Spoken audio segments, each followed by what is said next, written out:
Good morning, good afternoon, and good evening, and welcome. It's 9:32 p.m.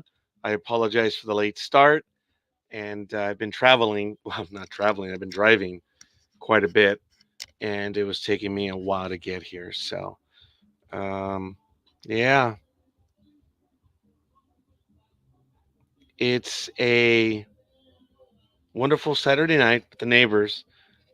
I may be 150 feet away, are having a very loud event right now. So, um, it's a bit busy. I bet you they're doing a lot better over there than I am when it comes to relationships, but it's okay. They're a bit elitist. Yeah, they're on the stuck up side. But I remember one night or one morning, it was about 3 o'clock in the morning, and I saw like 40, 50 people just out through the garage door exit, and kind of scared me. That's usually one of those homes where a lot of people stay due to circumstances. And I don't know, it just seemed like a lot. And there was nothing going on, but 50 people filed out of their garage. So eh, I only saw it that one time. So who knows? Maybe the family was getting together for some sort of get together, but I don't know. But I do want to welcome everyone who's joining me. This is Dating and Relationships. It's September 14th, 2024. Your long host right here, Roger. And thank you for joining. Hopefully, it's not picking up the music that's on the background. If it is, I do apologize. But um, I just got a message from someone because they were going to some sort of concert, and I told them I passed you in traffic, a crazy Kia Seltos driver. So I guess they found that amusing. But I hope you're well, Jeanette and Jerome. It's kind of cool getting a message from you guys. I haven't received one in a while. But anyway, I think I already said today's date, September 14, 2024. So I don't know if I did mention last week or the prior week that I'm not I'm not signed up for any particular site right now. I dumped the Facebook one. I had it for about maybe 4 years throughout the entire COVID stuff. And while I made connections with under 10 people, they weren't committed. Well, okay, I take it back. There was one or two that might have been a bit serious and rather intimidating, so I had to not follow through with those. But at least I told them I'm not going to follow through. Um, and like I say, I do apologize. I don't know if you're picking up the sound, and it's kind of flooding the place right here, where I might not even be doing the program myself because they're going to be at it all night. So who knows? Maybe I'll just try it later in the evening. Well, no, they're going to go all night. It's only 9:35 right now. Ugh. And for all I know, I'm going to get pegged for something on one of the sites because of the different music. But I don't know. A lot of emails. A lot of emails I'm getting right now. I guess I'll have to check them on another day. But for those that are watching, if you want to go ahead and share, let me know. You can do a roll call. Let me know who you are and where you hail from. And if you're able to hear the music, please let me know. Because if you're not able to hear me, it kind of takes away from everything. There's really nothing I can do at this point. You all know I'm in my office slash garage. There's the alleyway, and it's them. They're the house to my left, and there's a house next over. So it's going to be loud all night. They rarely have parties. It doesn't bug me. It's a Saturday night. They're your neighbors. They don't do anything. And then they finally have an event. I'm not that guy. I'm not the one that calls the cops because they're making too much noise. I remember when I lived in Montebello, my grandmother and I, same thing. Every now and then on the weekend, there was a house on the next street over that they were loud and they would go on to 2, 3 in the morning. And we would just talk about it, but we never say anything because nothing ever happened. It was just a loud party, loud music. there was never any activity, nothing. Things were quiet. It was nice, other than being a very loud party. But ugh, and like I said, I'm envious because I'm sure there's a lot more prospects over there than there are in this empty garage right now.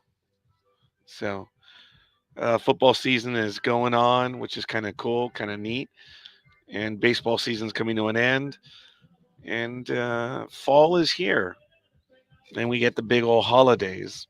So, and then of course the new year, and we start all over again. So I don't know about you, but I have found it very difficult of late to really make contact. As I've mentioned before, I have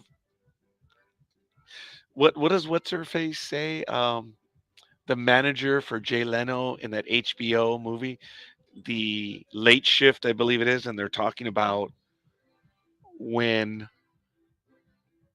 Johnny Carson retired and the changeover. As you know, Jay Leno won out, and he remained the host of the Tonight Show, and of course, the other guy went to Channel Two, CBS. And she was talking about the executive management at NBC. She said, no balls, no balls. That was so funny. I forget her name. Oh, she was wonderful. Oh, the actor was in Misery. She was in Waterboy. She's absolutely wonderful, and I think she's won an Academy Award. But it's a good movie. It's a fun movie. And well, I got way off track because of the no balls. Now I only say that because when it's related to nerve, I, God was good to me. I've done my DNA. I am quite happy. I've had answers satisfied. I always wondered. I'm like, oh, once you learn your DNA, you learn quite a few things. That's a bit arrogant. It's being stupid, but it is who I am. It's really more of a. Well, no, I'm good, but the DNA did answer quite a few questions for me. I'm not going to do the DNA. I should probably do a DNA program soon because the DNA does change as more and more people do their DNA. Then the stuff fills out. There's more information, and you're able to localize or get a much better accurate report. So it's kind of cool. That was one of my better programs, the DNA one. So I think I'm going to do one in the future. And if you want to let me know in the chat room what would be a good day for you, that'd be cool. But I did. Which one did I do? Do I have the box here right now? It is the one based out of Utah. Oh my good. Ancestry.com. I'd been on that website for a while, actually since 2000 or 2001. Because for those of you that know and don't know, I was searching for a sister of mine, a half sister, I suppose, and I found her 2 years ago, and it was through Ancestry.com, which was absolutely awesome. She was looking for our dad, who had passed away in 2019, and I don't think she was ready to learn that she had four siblings. We had talked about having a conversation conference call and stuff, but at the last minute something would come up and she just wasn't for it. So I get it. It was intimidating. She was looking for information on her father, and she found out that she had four siblings. I don't know what that would be like. I, on the other hand, was looking for a sister that was about my age. My sister Alma, the closest one to me, is 7 years older. Lewis, who passed away in July, was 8 years older, and Rose is 9 years older. So I no longer have my brother, of course, but I still have my sisters. But I always wanted a sister that was closer to my age, and lo and behold, I had one. She's a year or 2 years older than I am. So I still ended up being the last one. And again, I apologize for I actually have quite a few people watching. Would you let me know if the music from the party, which is about 200 feet away, is distracting? Because if it is, I'll have to end the program. So let me know who you are and where you hail from. I mean, it's loud for me, and I can only imagine this mic picks up everything. Yeah, it's getting loud.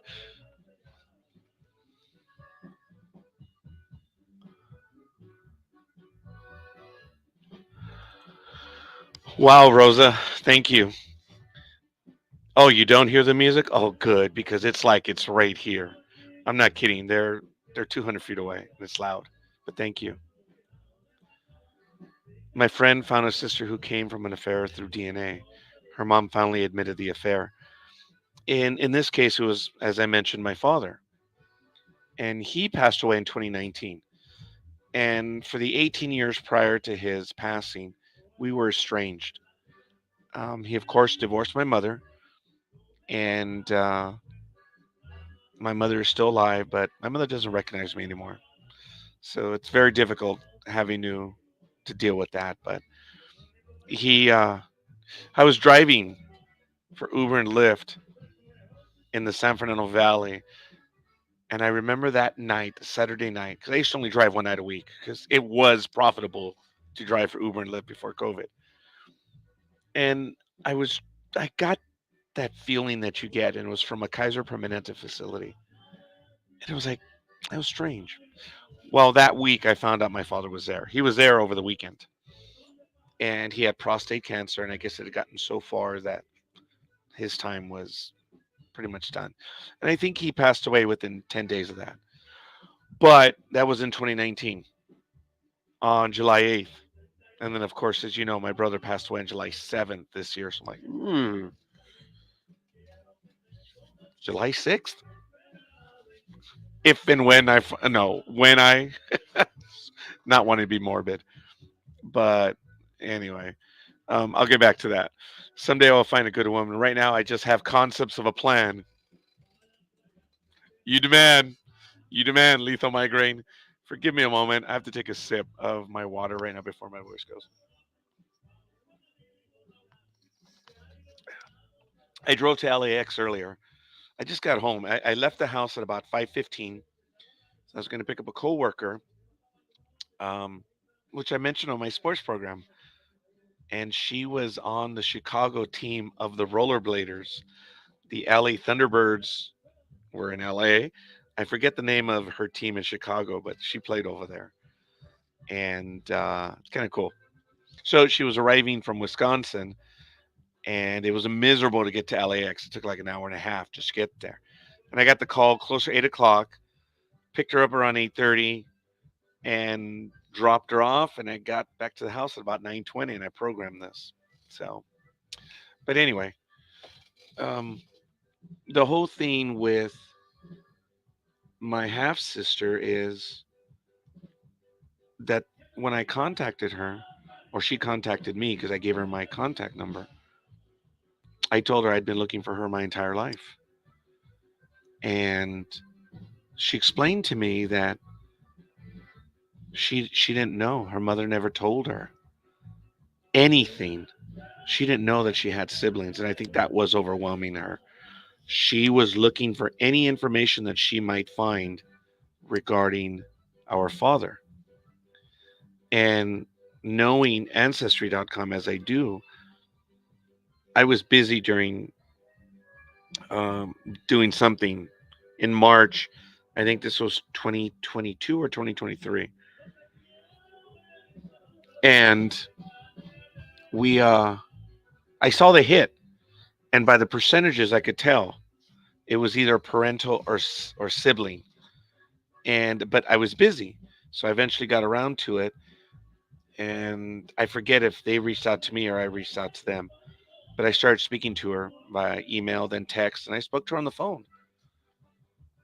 But I told her our father passed away in 2019. So I think it was 2023 then, because it was 4 years after. And she was so distraught that that he had passed away, and she was so close because she put off doing ancestry just because she put off doing ancestry, and when she did, Had she done it when she wanted to, she might have met. She definitely would have met me because I was in the system. I've been in the system for a long time, and I have a family tree on there, which I think on my side of the family is like 50 people, and on its side there's like 300. So it's a lot. Wow. So you have two and a half sisters that you've never met. Wow. Well, I knew of one growing up because I was helping my uncle during tax season. Curiosity killed the cat. I think I was 11 or 12, and I finally pulled up our return, our family return. I looked there, and it was Mary and Roger. Who is Mary? So my uncle said, that's something you should ask your parents. Went home, I asked my mother, who's Mary? She was like, you ask your dad. Typical Latin male. Well, son, I'm like, cut that crap. Just tell me. And he was the one that had the affair. So from that point, I always thought about her. And when I was able to, I created the account on Ancestry.com. So, but anyway, I understand that she had a difficult life. She grew up alone. It was very difficult for her.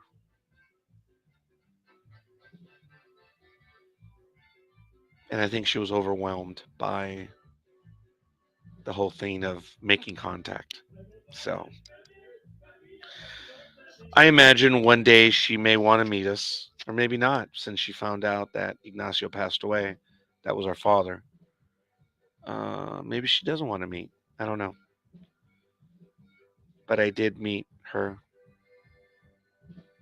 I'm still happy because from the moment I found out about her, like I said, prior to that, I always wanted a sibling. I wanted a sister my age, and I had one.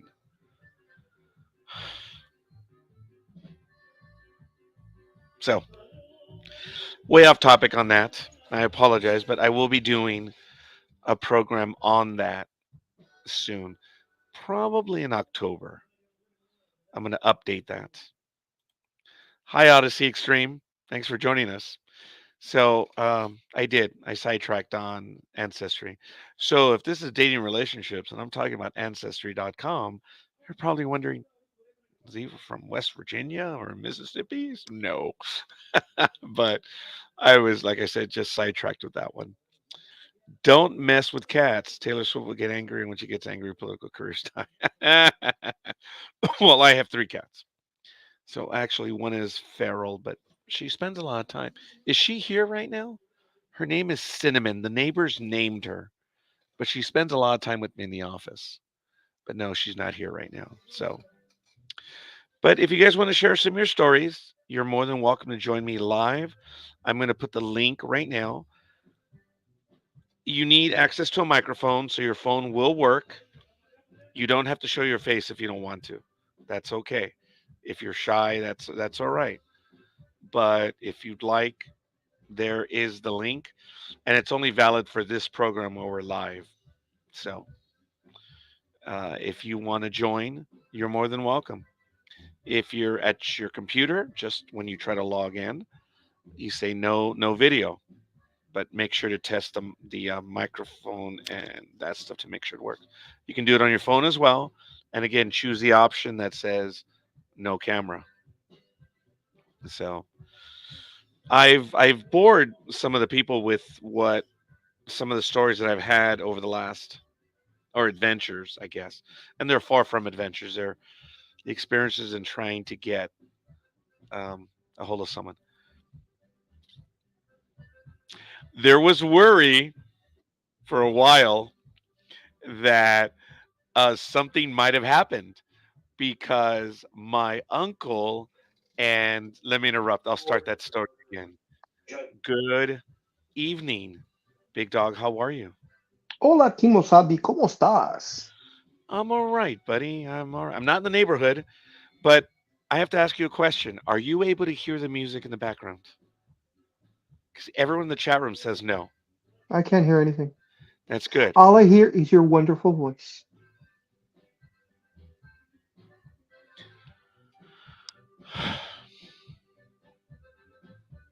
At this point, That's Big Dog, I'm saying no today. that soothing monotone voice. Soothing monotone. Morning. That's funny. That was good.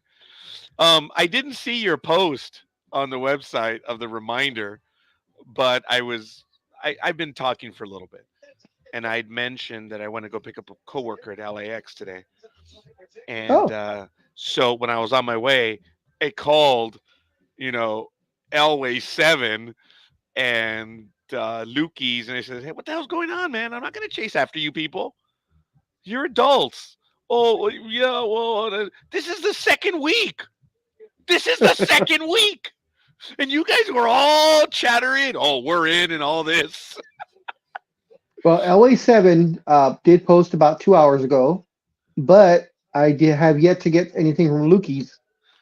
So, I thought I posted that one as another message. So oh, I I will look for apologize. it, but I didn't see it because I saw Marsha's uh, Oh, well, as Sports Sister, and she just looks like she transposed her name onto a copied version. But when I checked the actual page, I'm like, it's not on here. So I just went ahead and added it. So I just oh, well, just before I came on, I added uh, Elway and that's funny Sports Sister. that you only got Elway because Lukey's, I did them both. So I Let apologize. me see. I will check again. No, maybe I missed it. Uh, Well, no, I mean, I'm glad you're looking. I know we're a bit off topic, folks. So, oh wait, sounds like the music at my favorite Mexican restaurant. So you do hear it, Lethal Migraine? Yes, that's funny. So I ask you folks to bear with me because we have a sports program that we're talking about right now, and I'm making fun of my sisters because they were talking about a good game, but when the moment came, oh yeah, I'm like, yeah, whatever. I'm surprised I haven't heard from Engineer. He's usually pretty good about it, so I'm gonna send him a private. There's Richard. There's Tony. There's Aisha. There's Oh yeah. Marcia. Um. Uh, Oh, I think I'm looking at the wrong one. Then let me see. there's yeah, and there's Oh no, there's Elway. week Yeah, two. Hold on a minute. there's Elway, but I don't see. Yeah, I don't see Rose. Only Alma. Wait a minute. Oh, now I hear music. No, wait. Hold on. No, no, they're both there. They're at almost at the exact same time. Elway No, 7 is one, and then Lukey's no, follows right after. nope, not on this I one. understand that, but it's there. I can see two different entries. Okay, so that was on Facebook. Let me go to the business suite. Yeah, they're both at about the same time.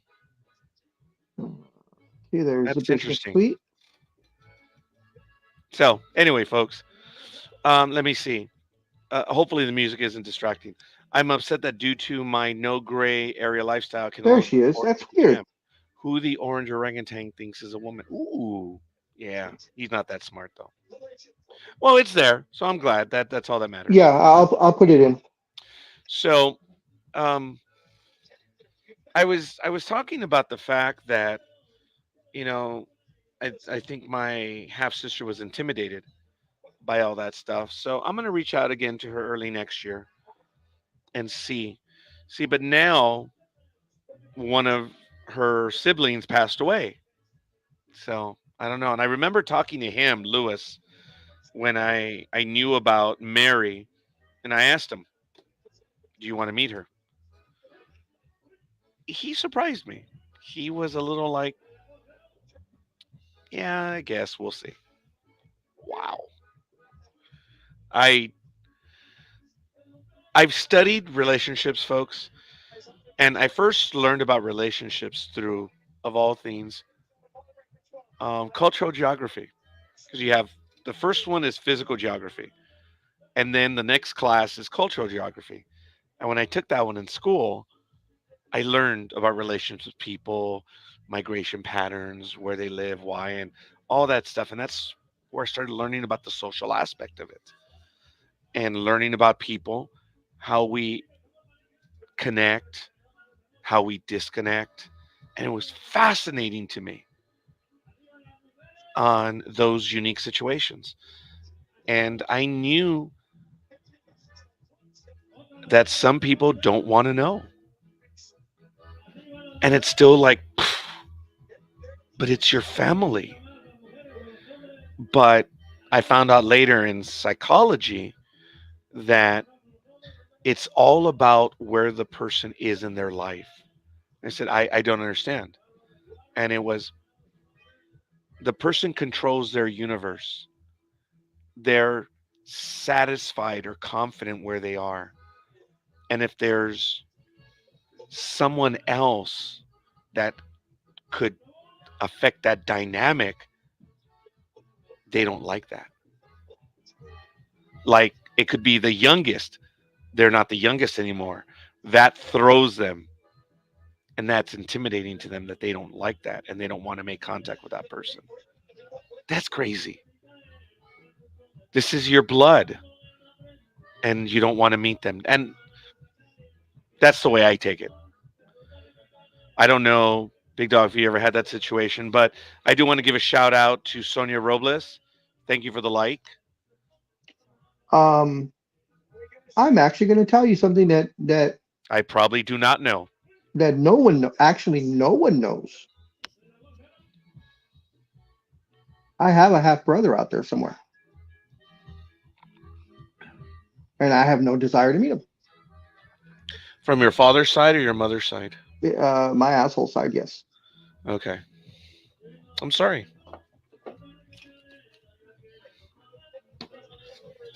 And I didn't find out till maybe 15, 20 years ago. Really? Hmm. That was about 2010 then, huh? Mm, How did you find out? in Because there. I think I mentioned to you that I found out at my uncle's office when I was about 10 or 11. Curiosity killed the cat. It was tax season. I looked at my uncle's, I looked at for our family return. There was Mary, as I said earlier. So I'm being pedantic at this point. I'm repeating. I'm repeating it. And I asked my uncle, "Who's Mary?" He says, "Ask your parents." I asked my mom, very angrily, "Ask your father."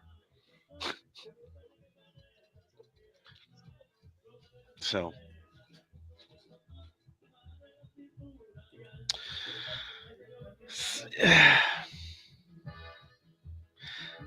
wow. Okay, Rosa, I appreciate that. A lot of infidelity. I don't think it's fair to the kids.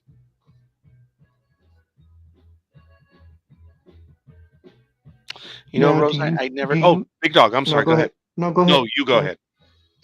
Do you think you would have felt the same way if you were in your 30s and found out?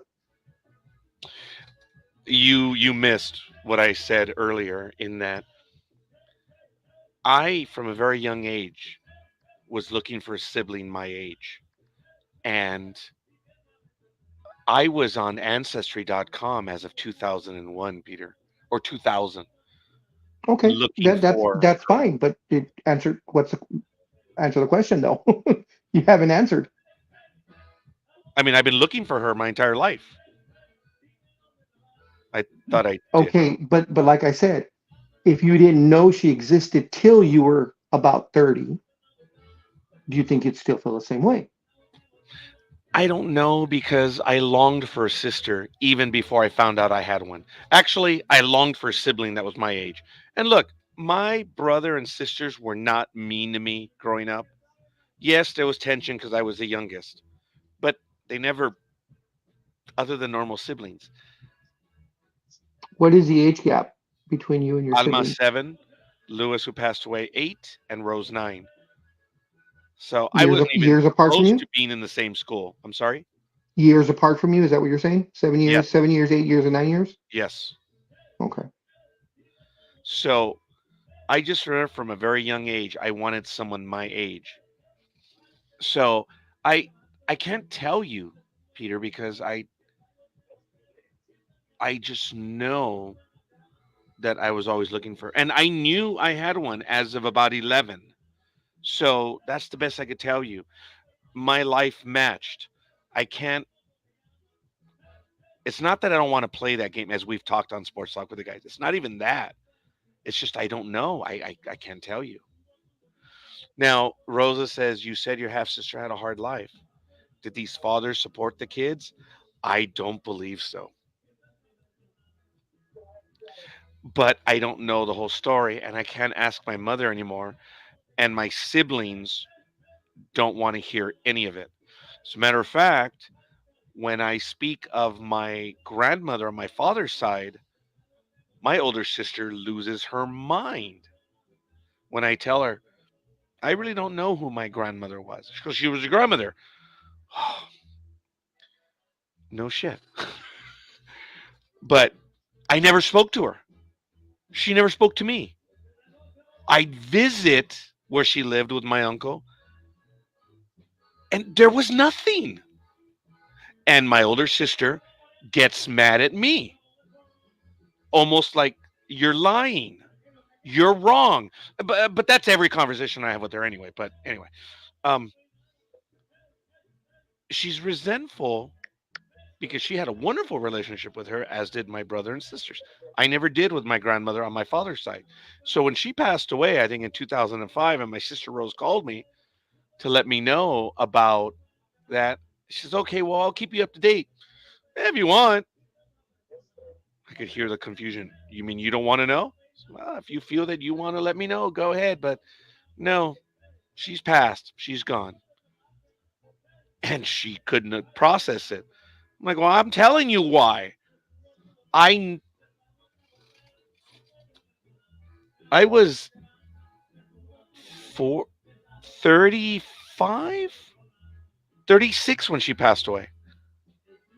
I never had a conversation with that woman. Everyone loves her. They think she was a saint. She's resting with the angels now. So,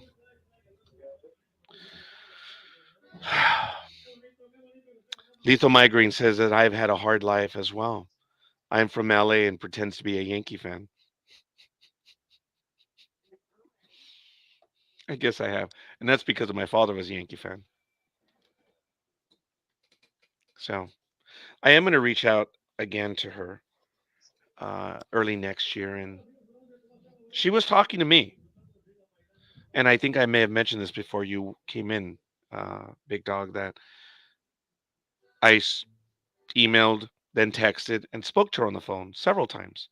But when it came time to having like a conversation with my sisters and her, something would come up and she would have to cancel. So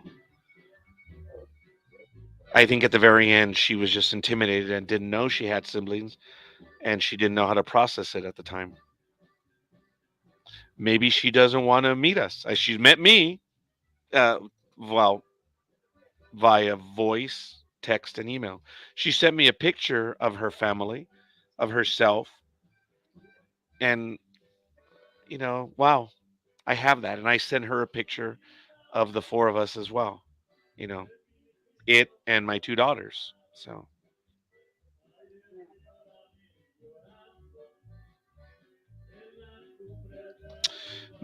I did not know, Peter, Hmm. about your brother. How Half did brother. yes, your half brother. How did you find out? I'm trying to remember now how I found out. As soon as I said it, I was like, how did I find out? I'm trying to remember if mom told me or not. Because I know when it happened. It happened during tax season when I was 10 or 11. I remember that. Because for those of you that know and don't know, I've been since I was 18. I was I've been licensed and I've been doing this stuff. But I worked with my uncle for 10 years. I was his copy machine in the 1970s. So what he would do is he would prepare the return with the client, and then he would call me over. He would have what he did in pencil, and he would give me documents, the same document, and I would transfer the information over. People ask me about my penmanship. Well, my penmanship started at age 8 because my uncle had me practice my penmanship, and I got it from him. So, because you have to be clear, you have to be precise and accurate. So I was his copy machine for many, many years. I don't think I ever told you that, huh, Peter?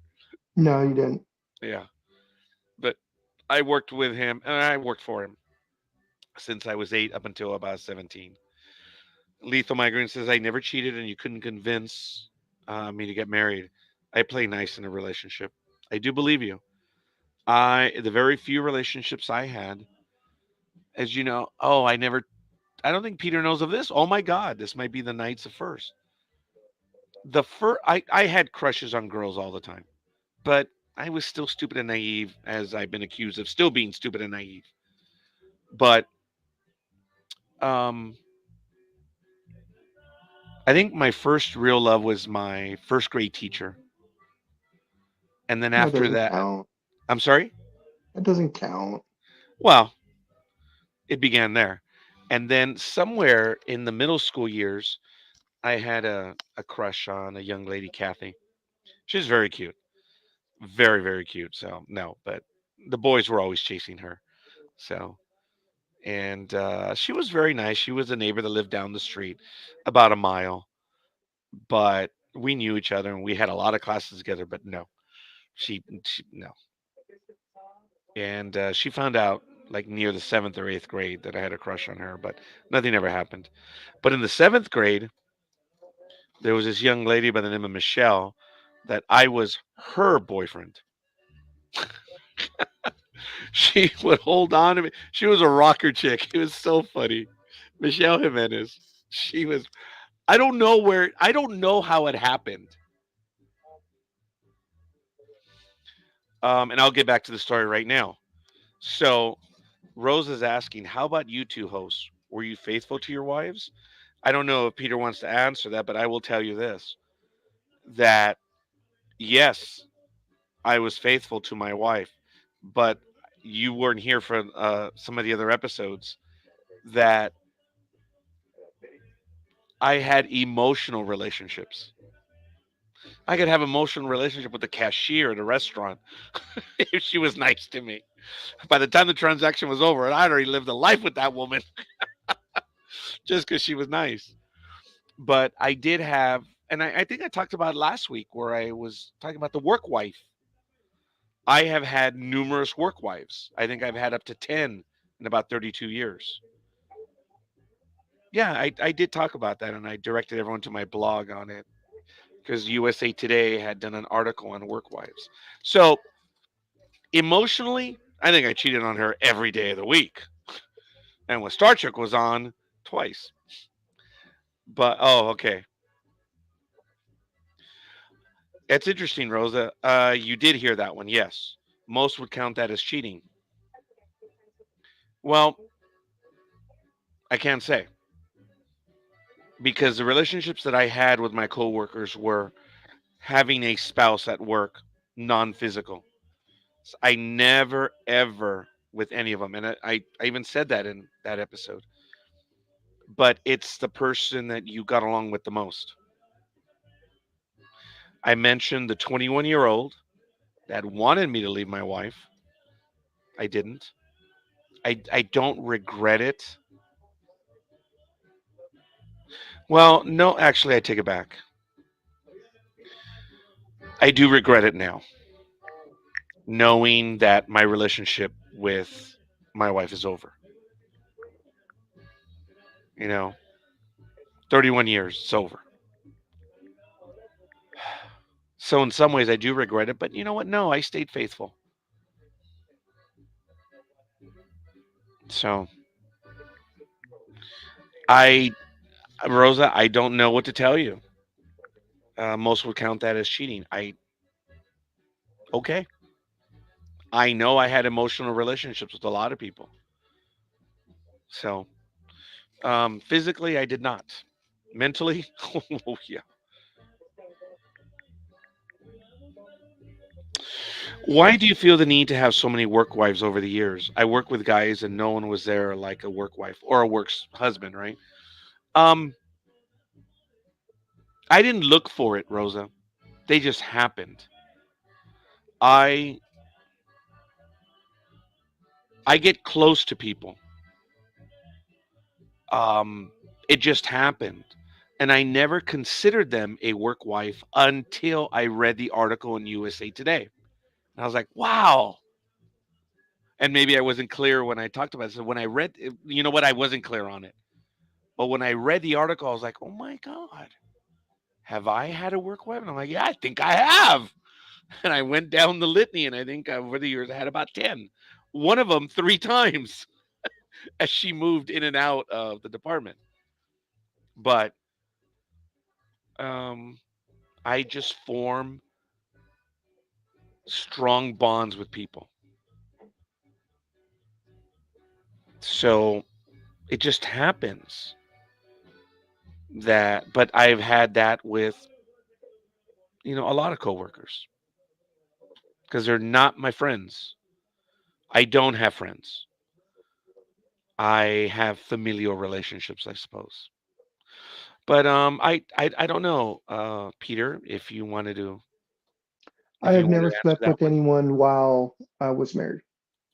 Okay, so you did not either.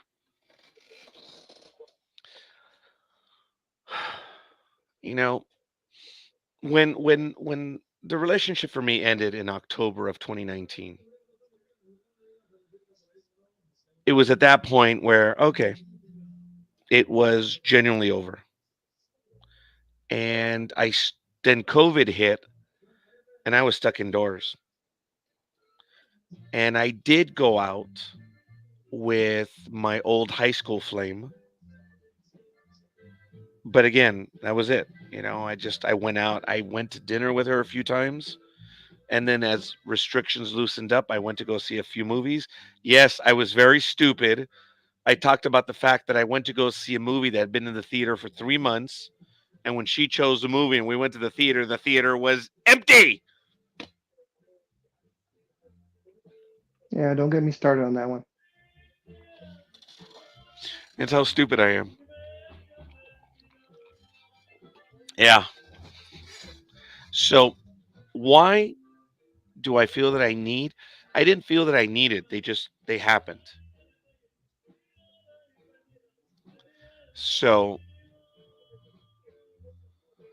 I can't tell you. I mean, it's not something I was looking for. They just happened. And look, in the position that I had with my former employer, I had to help a lot of people anyway, and it was in my interest to help them because I'm just that type of a person. I would help them in the hiring practice. I would help them in their benefits, their timekeeping, many things. So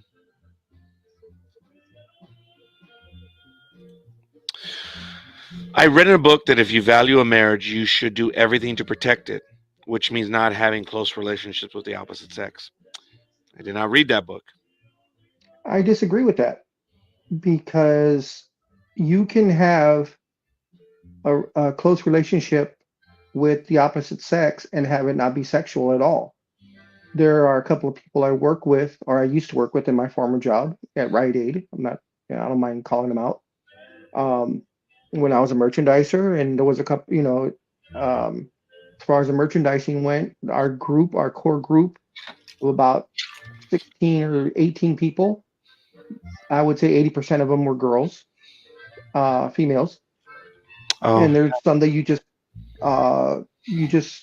feel closer to. You have things in common and such. In fact, Roger knows one of the girls, Jessica. Um, yes. I would have considered her a little sister, is the way I felt for her. Never anything sexual, never anything like that. We just got along great. Uh, Funny side note, and it was beside the fact that there was no sexual thing going on, but she was gay. But the thing is, we like the same type of girls. So on breaks, we would point out girls. And but even before I found out she was gay, I never felt anything other than like a little sister towards her. And there's been other Um, in my 26 and a half years that I was with riding slash thrifties, there was a lot of females that I was very friendly with, but never anything sexual. And we both felt the same way. It wasn't like maybe she liked me and that's not the way I felt, or I felt like that towards her and she didn't. It was never that way. Yes, there were a few that there were feelings one way or the other. I never acted on, but there were so many other co-workers that were female that we were just best friends because we spent all of our time together. You just develop those type of relationships because I traveled a lot. So I traveled with my team. I was the lead and had a team of either 4 or 5. Usually it was just one other guy and the others were girls. So it was 3 or 4 girls and we were always on the road. One year I was on the road 38 out of 52 weeks. And the weeks that I wasn't on the road is because I was on vacation. I remember that, Yep. dude. Uh, Yeah, I traveled. isn't it much easier to say where did you not go? What state I didn't go to, pretty much. Yeah, It's about even. But I always wanted that damn store in Hawaii. They would never send us there. We were so pissed. yeah. When But I Rite Aid remember was in when you. Hawaii, we wanted that so bad. We were pushing for that one so hard, and they decided no. They just got local help from there. That was the only first time that they didn't use in-house merchandisers. Wow. Yeah, they say that But 70% of. Oh, go ahead. no, no, I just wanted to, just hammer that fact home that I think you can have a relationship with the opposite sex and not have it be sexual whatsoever. I have many, and knowing that I had many clients as well, financial clients that I never had anything with them. As a matter of fact, oftentimes both the single ones, and these are male and female, both the single ones as well as married couples would meet with me off season. I would look forward to it. As a matter of fact, there's several that were they flirtatious during the appointments? Yeah, but I think they were really more messing around than anything else because I have been accused of being very flirtatious. And folks, I know that I am, but in a way of trying to make people laugh. Then And that's not being flirtatious. yeah, but people mistake it for being. I am very risque in my humor, trying to make people laugh. And sometimes when the risque can cross some lines and people are like, whoa, you shouldn't do that. So Rosa says, I'm not saying you can't have a friendship, just not close, intimate ones. Well, I think we need to understand what is meant by intimate. Because when you say intimate, we say non sexual. So, No, see, she says intimate. To me, that means it's a sexual relationship. oh no, I said for me it was non sexual, Oh, but intimate, yeah, means that it is. So, what do you mean by that? Now, we have several people in the chat room that are asking questions. So, go ahead. If you want to ask, we'll see if we can answer. And if not, we won't. But let us know. What is your definition, Rosa, of that? Because no intimate being very close emotionally. See, we may okay. not even be understanding the terms. Go ahead, big dog. No, no, no. Just looking at her comment. Because I know everything about my clients. That's just the way it is. So I have intimate knowledge of their financial, and they tell me everything because I am a well of souls. Well, I can understand that, but that's financially. You know everything intimately about them. You don't know Well, what goes on behind closed doors. That type of stuff. That's what she's talking about. okay, fair enough. Now, the question in the chat room, I don't know, dude. You need to talk to a professional for that. Okay. Um, dude, if someone is striking you, there are some issues there. And if they're beating you, it may be a law enforcement issue as well. So, uh, I don't know. I've never known of anyone to do that. So 14A, wow. That is more of a S&M type thing. I just Oh, read the comment. So I don't know if they're trolling you or if that's actually a problem. The comment, he's not saying he or she, well, it's he. He's not saying it's a problem. He's just saying that's what happens. So the question is it a problem? yeah. So he's this person generalizing. So they're not saying they don't like it. They're not saying it's a problem to them. They're just stating the fact. So my follow-up question, if it were to me, would be, well, is this a problem or do you have a problem with it?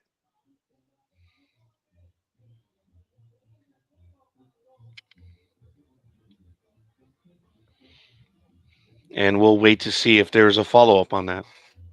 So for you, Rosa, the problem of having a, an emotional relationship, what I call emotional, is knowing what they're thinking, knowing what they're doing. They share I've had so many people share their secrets with me. So let me see. Rosa says, "You guys say you never have cheated, but among men you know, would you say more than half or less than half of faithful, both in spirit and deed, to their wives or girlfriends?" Ooh, I don't know. I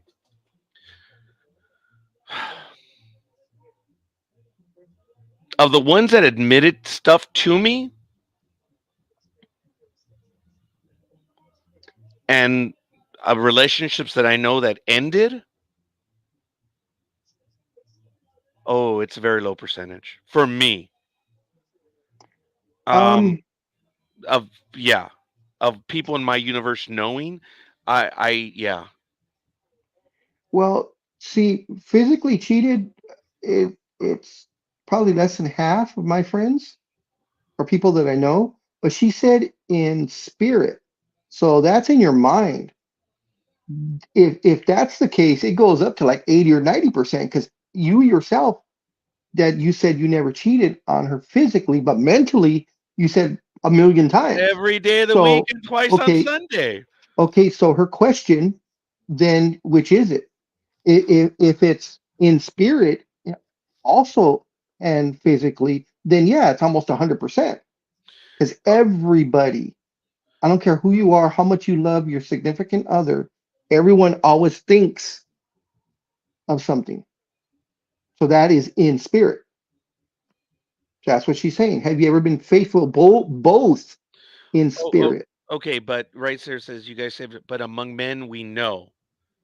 Would you say more or less than half of them are faithful, both in spirit and deed, to their wives or girlfriends? I don't know. Physic- Physically, I'd say less than half, but if it's in spirit, almost 100%, myself included, Roger included. Oh, it's not about having attraction to the woman, but you actually tried to cheat. Oh, okay. See, I can understand that one. The answer is no, no, never tried. Look, Nope. I talked about I had a 21-year-old when I was 34 chasing after me, and there was like no doubt. After a while, it's like, holy crap, you know. And no, I still did not. That's the one where I said, well, now knowing that my relationship ended with my significant other, I'm like, well, okay, yeah, maybe now I regret it, but no. That's why I have the people laugh at it where they'll ask, "Did you ever cheat on your wife?" And I say, "Unfortunately, no, I didn't." I don't think I've heard you say that one. Because going back on what I know now, because of course she cheated on me. I wish I would have taken advantage of some of those girls that came on to me and expressed that, you know, but I didn't.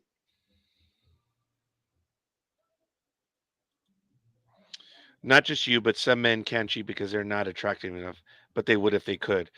Um, Look, Rosa, you've already been here for a few weeks. You know how my psyche is. It's a very damaged psyche.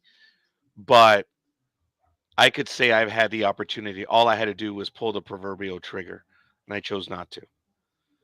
But you're Um, good looking, Roger, okay, no, no, I'm not. Look, Mr. I've Sexy. had that thrown at me in my face my entire life, and I told the story when I even asked my mother one time. I said, "Come on, man, who was pissed that night? What happened? Were you both angry?"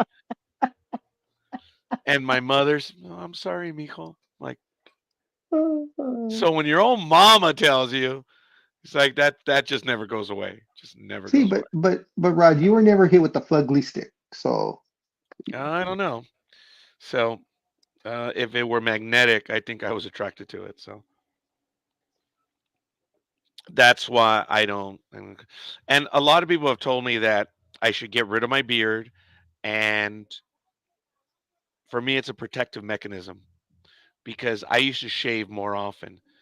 But has a ever double chin. since I got hurt at work, and well, you don't know, I was assaulted at work by a coworker, and I have marks that my beard cover up. And if you look very closely, you can actually see the places Oh yeah, for when you bit your, yeah, and when pulled. I was doing, Nervous tick, I was nervous tick, pulling the beard. So you and can your hair. see, There was that spot. There was a spot on your hair too. yeah, Did it that was ever up fill here. back in? Did it fill back in or no? No. Oh, No, didn't hit me in my face per se, but that one I really don't want to discuss right now. But well, no. It's just there because was, you said you're physical. She probably asked this before you started talking about that. It was you pulling the hair out to the point of. yeah, I had it was bleeding up here because I was constantly doing this because of the stress and stuff that I was going through, and I was pulling my beard out. So I either have my beard but when I shave, you can see the spot where, well, it's right here. One of them is right here. You can see the spot where there's no stuff. I was harming myself because of the bad place that I was in. So this is a defense mechanism, me not shaving. So, but anyway, in addition to that, I just don't do that because, you know, um, I know on my level that I am not an attractive individual. So I don't really try that stuff anyway. Um, I see it. In my entire life, I've seen it. I've been told over and over, and no matter what people are going to tell me, it's already been beaten into me my entire life. Nothing's going to change. So that's why I don't have the nerve to ask anyone. And even when they're almost throwing themselves, and this only happened a few times, I it's no, it's impossible. I think the person is deluded. They're not well. They're probably drunk or on something. So you say that when they throw themselves at you, you sidestep them and they fall on their face. Sometimes, like a cartoon or in the movies. Yeah. Um, several years ago, I was doing a lift in Long Beach, and there was this. I think she was an educator. They were having a party. They put her in the car. I was driving home, and on the way home, she got mad. She was drunk. She got mad because I was following the route. She says, "Follow the app." I'm following the app, so I will get you home as soon as possible. 5 minutes later, all of a sudden, she's on my ear, almost pulling my ear, and I'm like, may I help you? And there's no word, and she's just like doing something to my ear. I'm like, oh my god, she was drunk. People do things when they're under influences. I get it. No. So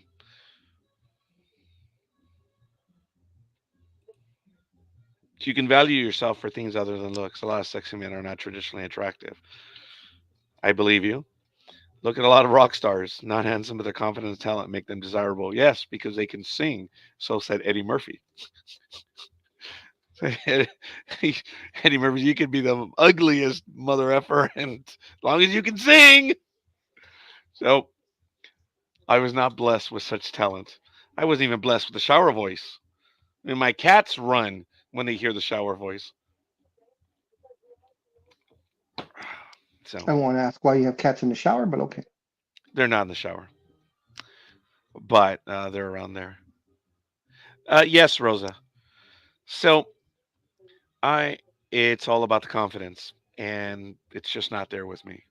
I'm learning it now. I think that's a reason why I'm doing this program because I'm sharing of me, and people are sharing back. See, the whole thing about having, oh wait, if you sing well but you're shy and awkward, you won't be sexy. That's funny. I have genuinely been frustrated using the apps, and some of them are very expensive. When Andre was here a few weeks ago, he talked about you have to have skin in the game. And he had mentioned that if you purchase the apps, other people had to purchase them too. So you have skin in the game. They're more serious, unlike the Facebook dating app. I There's nothing there, folks. There's a lot of people, but as I mentioned in other episodes, it's a waste. They never want to commit. So I don't understand. I read their profiles. Some of them are very long, some of them are very short, and I will like them. Vast majority don't like me back, and that's fine. But when they do like back, and we are communicating via the app, and I have it on my well, I had it on my profile. I finally disconnected it. Right, I took it off, but I had it. Look, you want to meet the real Roger? Go to Facebook/NDB Media. I think some people actually did click on it. Those are the ones that said yes. I don't know. And I'm sure there are some that saw it and said, "Oh, for the love of God, I'm out." So I have I have no. What you see is what you get. I do the I started doing dating relationships for the last 3 months now because I've given up on the apps. And I remember when I was on Blog Talk Radio, they used to have programs where they had hundreds, if not thousands, of people. And maybe I wanted to do something like that as well. So I don't know. You have to send a huge amount of messages to get a first meeting. Then maybe one out of five meetings may become something. None of them. I had maybe seven over a 4 year period that said yes. But to get them to even commit to a phone call, and I told them what it was. I said, look, you want to meet? Let's go for, a coffee, whatever. I don't know. But it's just when it came to having a real conversation, other than the fact it's they wouldn't commit. Arc 54 says, I never thought about cheating till my marriage was over. I still feel uncomfortable when a man asks me out. I think, why are you asking? My husband felt playing video games was more important than me. I, Sorry to hear that. yeah, I had mentioned, and Big Dog, please jump in, please. I'm sorry, I'm not, No, no, I'm I'm a listening. radio I guy. jump in when I need to. Um, and Rosa, thank you for that. One out of five can lead to something. You have a lot of messages.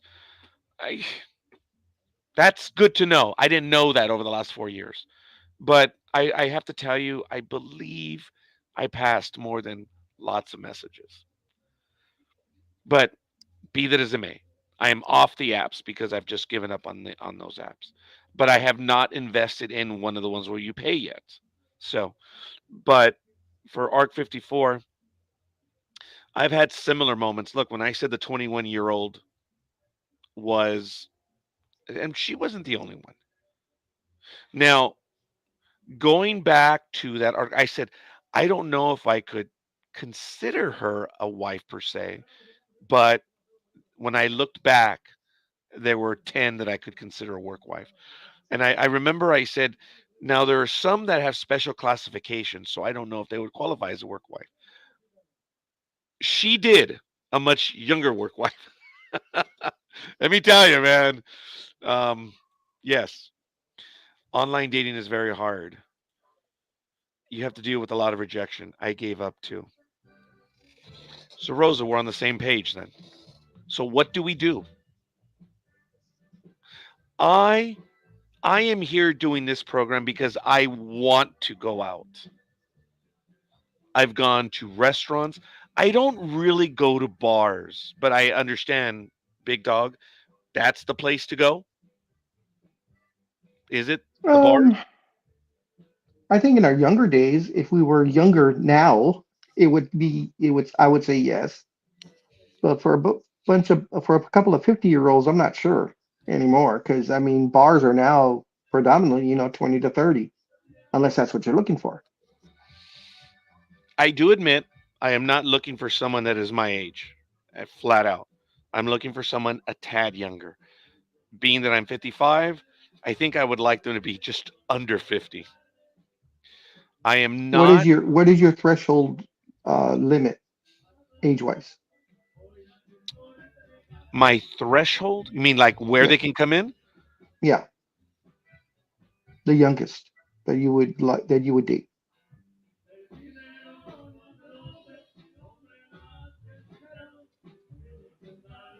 I I would consider any age as long as they're legal. But you have to have something in common, damn it.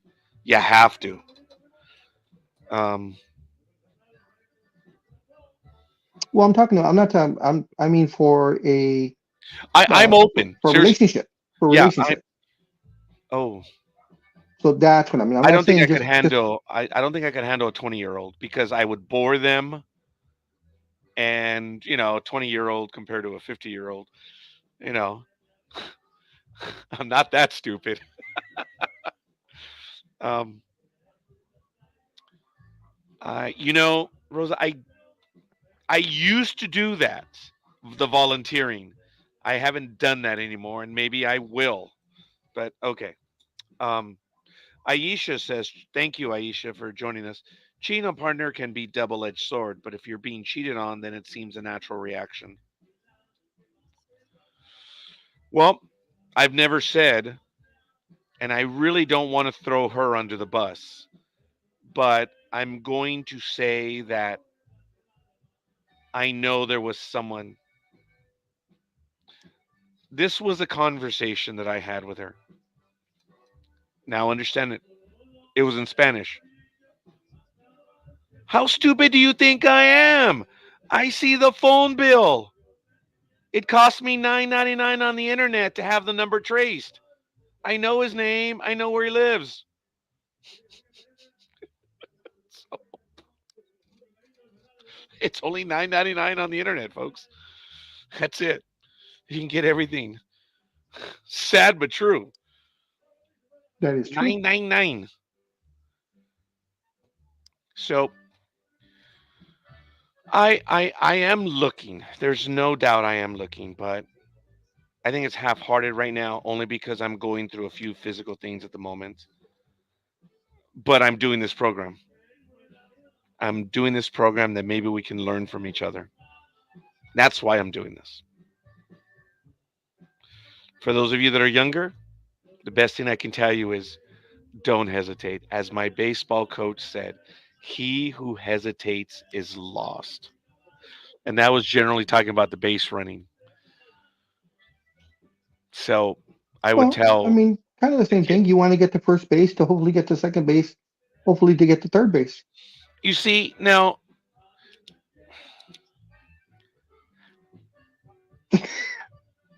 I find that embarrassing.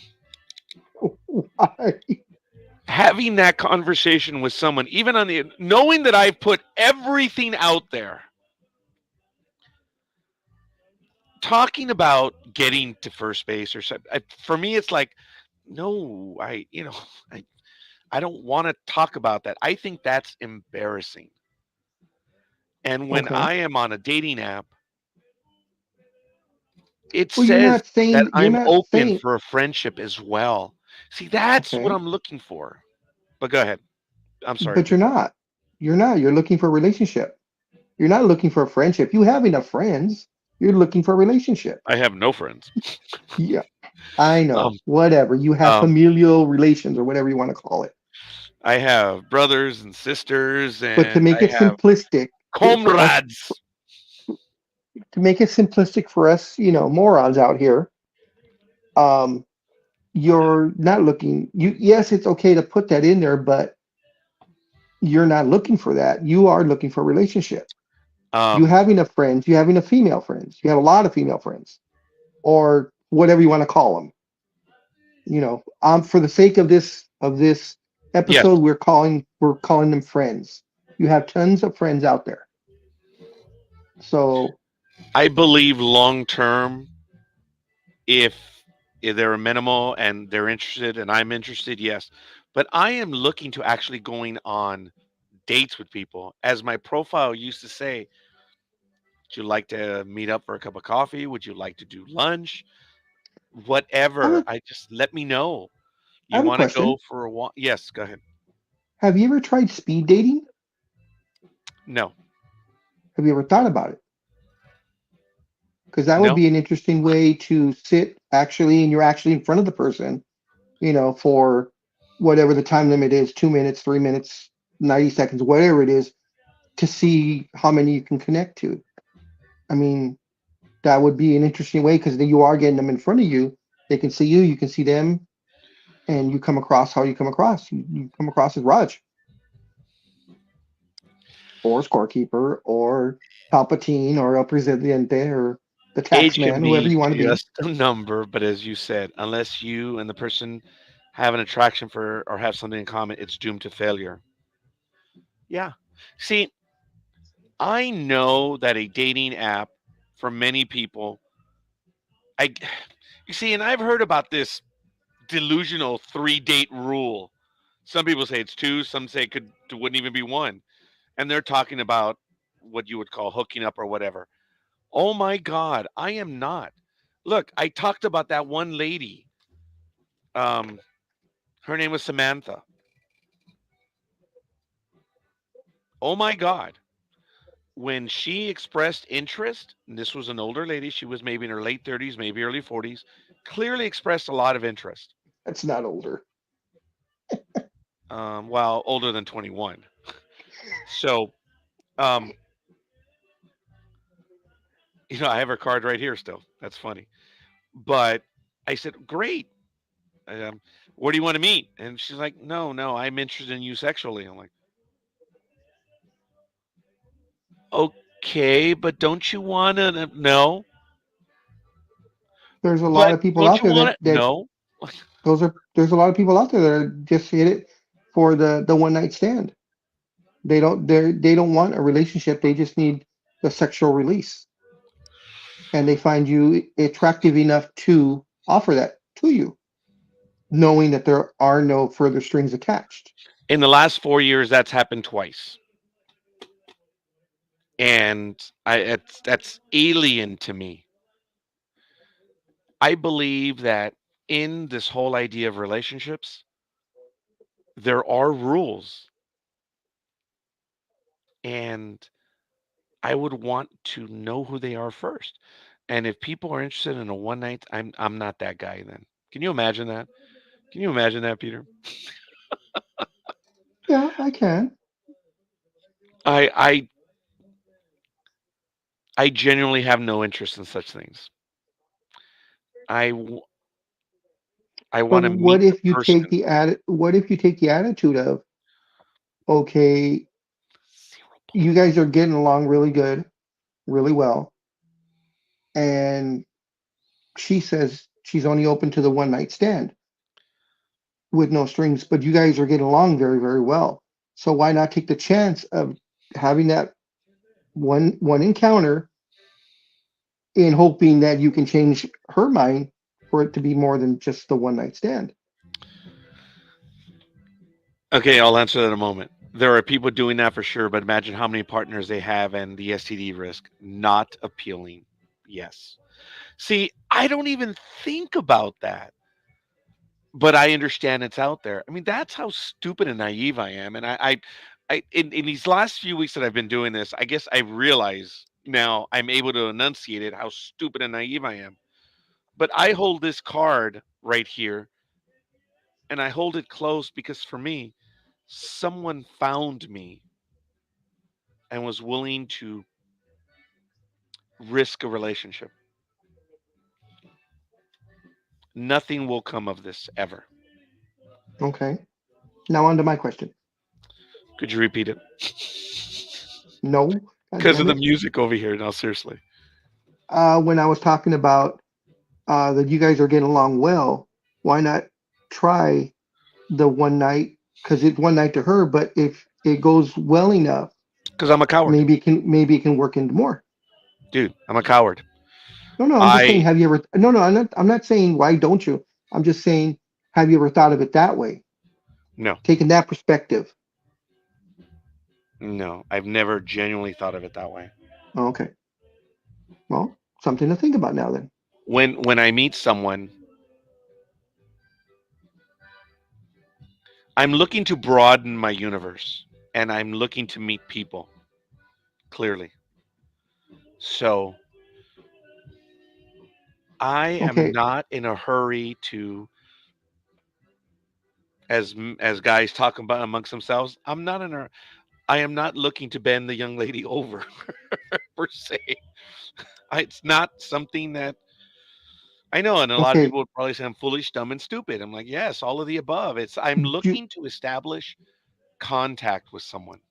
do you realize though, or acknowledge that pretty much 2020s, or even if you want to be more specific, but 2024 is more hookup culture than anything else. Do you at least admit that, or do you know that? I don't know that. Okay, okay, then that explains a lot. Now, Rosa says it's about values. If someone is that promiscuous, what do you think their other values are? See, but I see, Rosa, I'm listening to you, and I'm listening to Aisha, and I'm listening to Arc 54, and I'm listening to Big Dog. I had one relationship in my life. And when that little a hole, Ben Shapiro, said that he was the only man in America that was a virgin when he got married, I'm like, no, dumbass, you weren't the only one. I have known one woman my entire life. And there's nothing wrong with that. That's reassuring. Thank you. I have known one woman my entire life. I committed to her. I feel that she committed to me. I thought the nurse in the hospital was a bitch when she said, "Well, you don't know what she could have done this and that." Like, but she told me that well, it doesn't mean anything. She's probably had more. I'm like, my first child's about to be born. Don't be a bitch. I really didn't like that because I believed her. And when the wedding night, we were fools. Both of us were stupid. And if I swear to God that she knew and she was playing stupid, damn, that woman deserved an Academy Award because Well, I we mean, didn't figure things out for several weeks. what it comes down to, Raj, is what you feel and what you believe, and that's all that matters. It doesn't matter what anybody else is. And really, the only person that knows the truth is her. Only Yeah, she knows whether she was or wasn't. And you know, and I believed so her. and that's fine. And that as long as you're fine in what you believed and still believe, then screw what everyone else thinks. Now, Rosa, check this out. Some people are like bees and I flowers; they just dip and love go. Aisha. I found that it can be the younger ones. Your reservations could be said to be Victorian, which can turn the opposite sex off. Yeah, That is true. yeah. That's why when I asked him the question of what his age limit would be as far as seeking a relationship, because someone that's older, let's say 40s and up, are thinking. And I'm using Roger and myself as an example because we're in our 50s, I mean in later 50s, but are thinking aligns up with kind of a 40 to 45-year old, the same type of thinking. Whereas if you're dating someone that's in their 20s, all they know is what they've known in the 2000s, which is hookup culture. That is the norm. Wow. And that's alien to me. And I've seen some of these stuff, some of these uh, people that are on YouTube and stuff that uh, Ben Shapiro's been on this guy. I forget what it's. Damn, I can't remember the name of his show. It goes on for like 6 hours. I never stay for the whole thing. Just bits and pieces of it. But it's usually a guy, maybe another gentleman that he's with, and he interviews all these 20 somethings, Oh my God. I 18 and think I know older. what that one is. I think I know Yeah, what you're talking about. and he's very calm. He's not derogatory because I've seen other ones where they're real derogatory towards the women. Him, I don't like. I don't watch his stuff. I've only seen it like once or twice. But this guy I'll listen to because he wants to get their thinking across, and he tries to get his thinking across as a guy in his mid. I think he's in his probably mid 30s, maybe late I 30s. I think I know exactly who you're Yeah, talking. and I finally figured out it's done here. I believe in Santa Monica. Oh, His no show. way. Really? Yeah, I found out it is done in California. Dude, I've So seen a few of those programs. yeah, Those so girls, excuse and me, and the are girls there, shallow. yeah, they're uh, I would say usually brings in about 10 females I think so. Yep. in the range from 18 to 30, and pretty much 80-90% of them are in the hookup culture. That's all they do. There's a few of those women that come on and say no. I want one man. I'm a perfect wife. I cook, I clean, I have sex, just with him, and blah blah blah. So it is, for the most part, the culture that they've grown up in. There are, of course, the exceptions to the rule, as there is everywhere, because back in the 50s, when it was not the norm to be promiscuous, there were those few, small percentage that were. So I mean, it works both ways, depending on the culture and the time. Oh, I Oh, didn't see the first part. There yeah. we go. Yeah. Sorry, Rosa. Let me get back to this one. I think getting to first base plus should be organic. And you see, again, here's where I flinch because that's not something that I would normally talk about. I want someone who just likes what I like. The rest should come naturally, and we both crave to learn and do more with each other. You see, I now I'm agree. like, oh my God. I am like, I agree.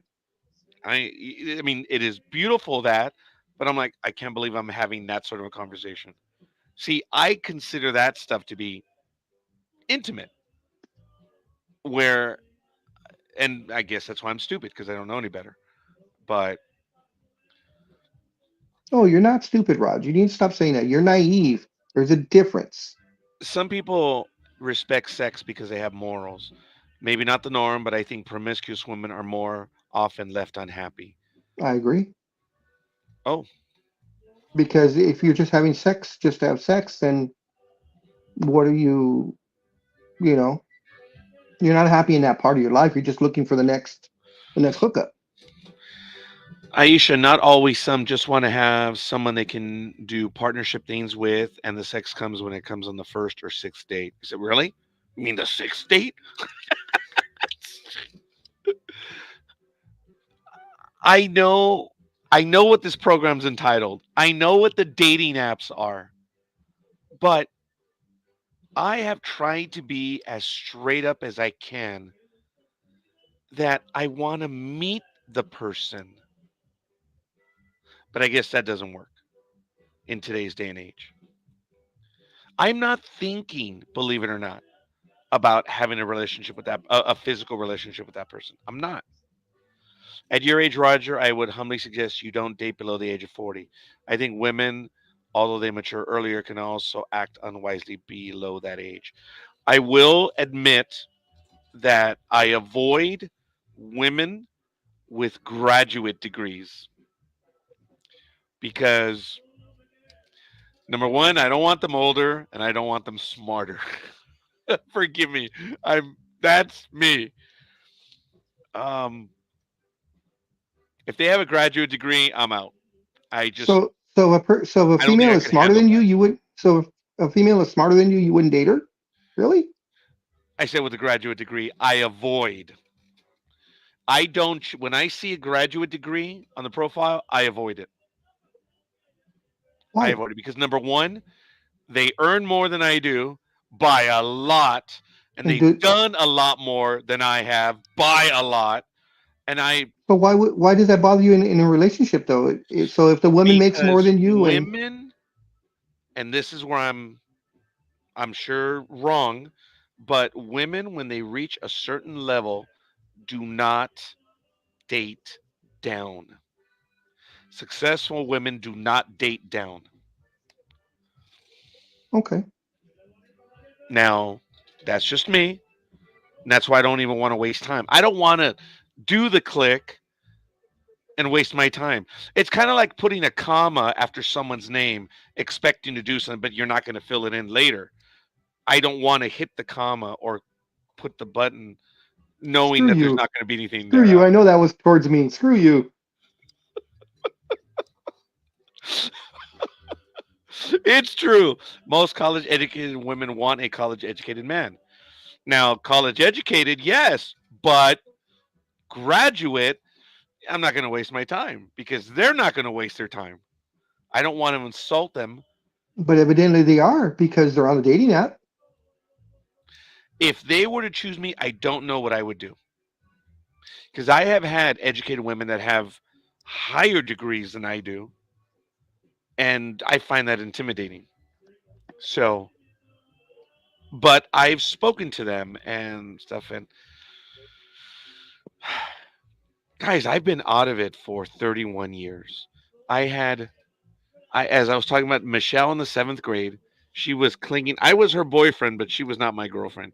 And then when I was coming around to her, I found out that she had beliefs that just did not match my beliefs.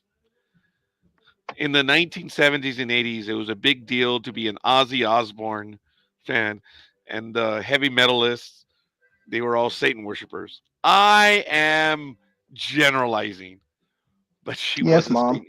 She was a Satan worshiper because she told me, and I was like, yeah, I'm not in on Oh, that. okay. I'm not in on that. So that kind of ended the seventh grade.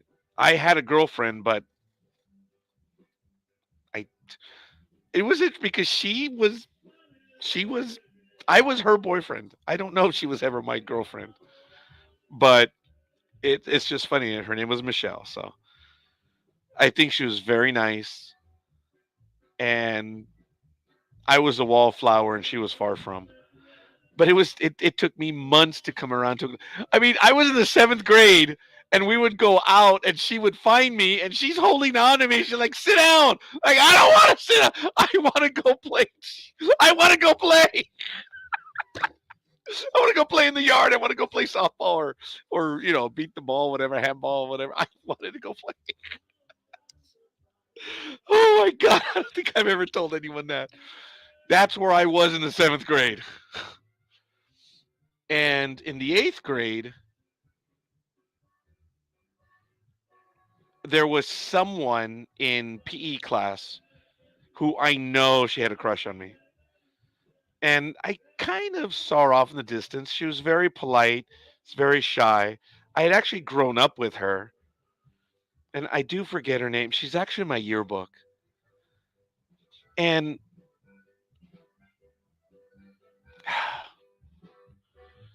I knew she did. She was, but I, I'm stupid. I didn't, but I do remember her. She was nice. So I forget her name, but that nothing ever obviously came of that. People need to think what they want from a relationship. Is it a companionship or dinner and sex?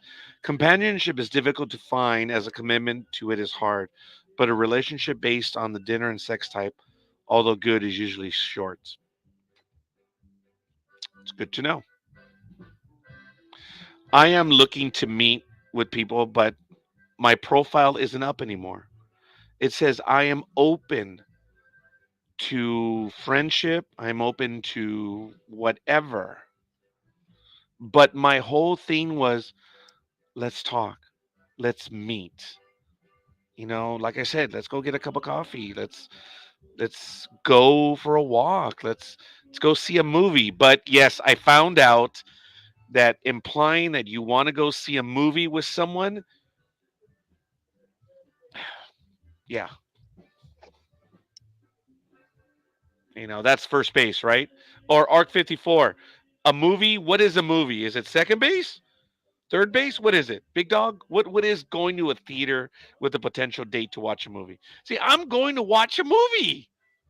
I'm not going there with the pretense of what's the word? Okay, Making out with now someone. have you dated this person previously to before going to the movies, or is the movies your first date? Makes Well, a difference. Makes it's a what I difference. had on my profile. I asked them, "What would you like to do? Would you like to do this, do this, do this, or do that?" I told them, I said, "Let's meet and let's talk. I'm open to this, and this." Well, there's your first So, problem. Uh, a lot of women don't like making the decisions. They want if they're going on a date with a man, they want the man to make the decision for them. and that's fine, but I couldn't even get a commitment from them. So that's what I mean. I couldn't even. They would never. I thought it was a waste. All the text messages or the app messages. That's Because the when it game, came Raj. time, what? That's the game, though. That's the game. And it's what it is. It's a game. I'm 55 years You have old. to you have to play the game. Well, it doesn't matter if you're 18 or 85. You have to play the game. Just like oh, here's an analogy for you. Just like in baseball, you can't hit a home run unless you go up to the plate.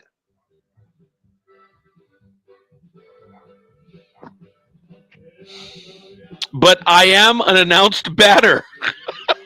I'm in the lineup. Yeah, you're in the lineup, but you never come up to the plate. Well, it's there. It's It there. And but I've but it, asked it them, but in the profile you're saying, do you want to do this, or this? They don't want that.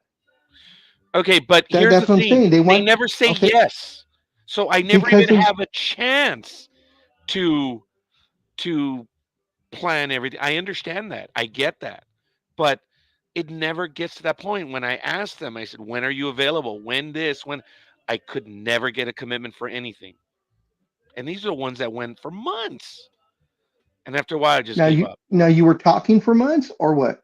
Yes, Oh, through okay. See, through the you dating did app. not make that clear. I thought it was just someone that came on and then right off the bat you're saying, "Hey, let's go get a drink. Let's go do this, do that." Well, You the know, ones that I said didn't know you yes, were talking to this person for a the while. ones that said yes already they said yes to the profile. So you have conversations about the likes, whatever, and you do that, and they say they want to go out, but they would never commit at any time. And after a while, it gets exhausting. It does.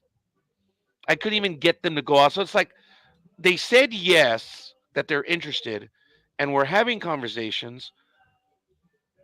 They won't even make the next step of having maybe a video conversation or having a phone conversation. So I would grow tired with those. You should move to a phone call or a first date after a few days of texting. And Rosa, thank you, because it didn't work for me. I tried to have that happen, and I guess I should have given up after a few days if they were still talking to me, which they were, but they wouldn't commit to a phone call or even, like I said, a video chat. So thank you, Rosa. Beyond that, they're not interested or they're just in it for attention. Oh, I've read about that.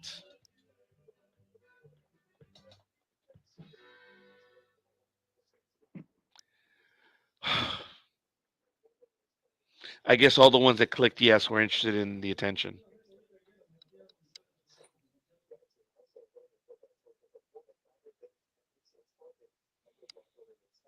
Yeah.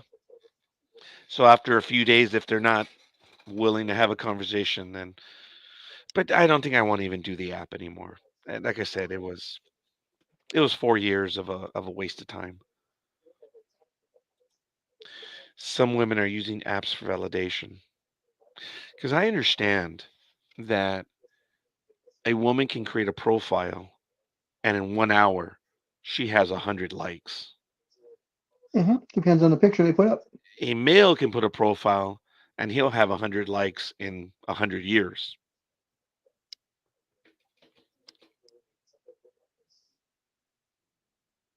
I'm exaggerating. I'm paraphrasing, but yeah. Not by much.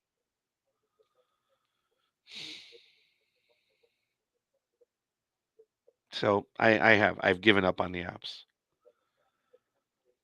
So Aisha says, define friendship. It ain't an easy thing to do, as people see it differently. You need to define what you want and who you want to do it with. And for me, I thought it was just simply trying to make contact with the person first. Have a No, conversation, see if there's interest, and then see where it could lead to, to going out.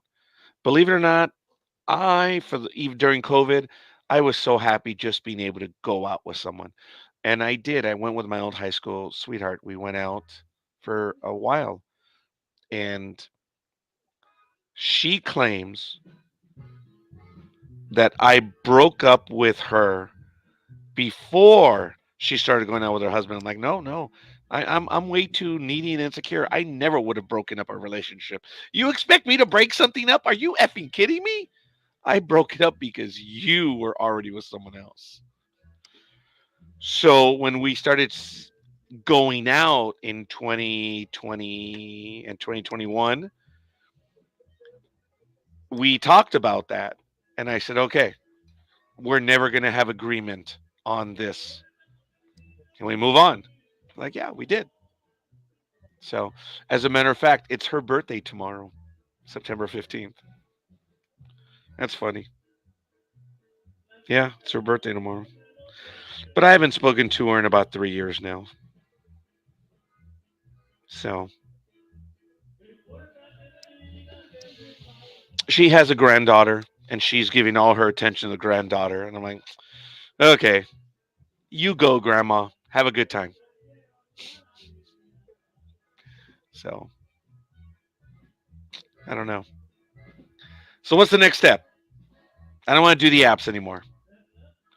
Do I invest in the apps where you have to have skin in the game, where you have to pay for them? So I've Are been you going to told, change the way you approach it? Because if not, then it's going to be the same thing. You're just paying a monthly charge now. well, it could very well be. Um, Everyone on Facebook on those apps, they just would never commit.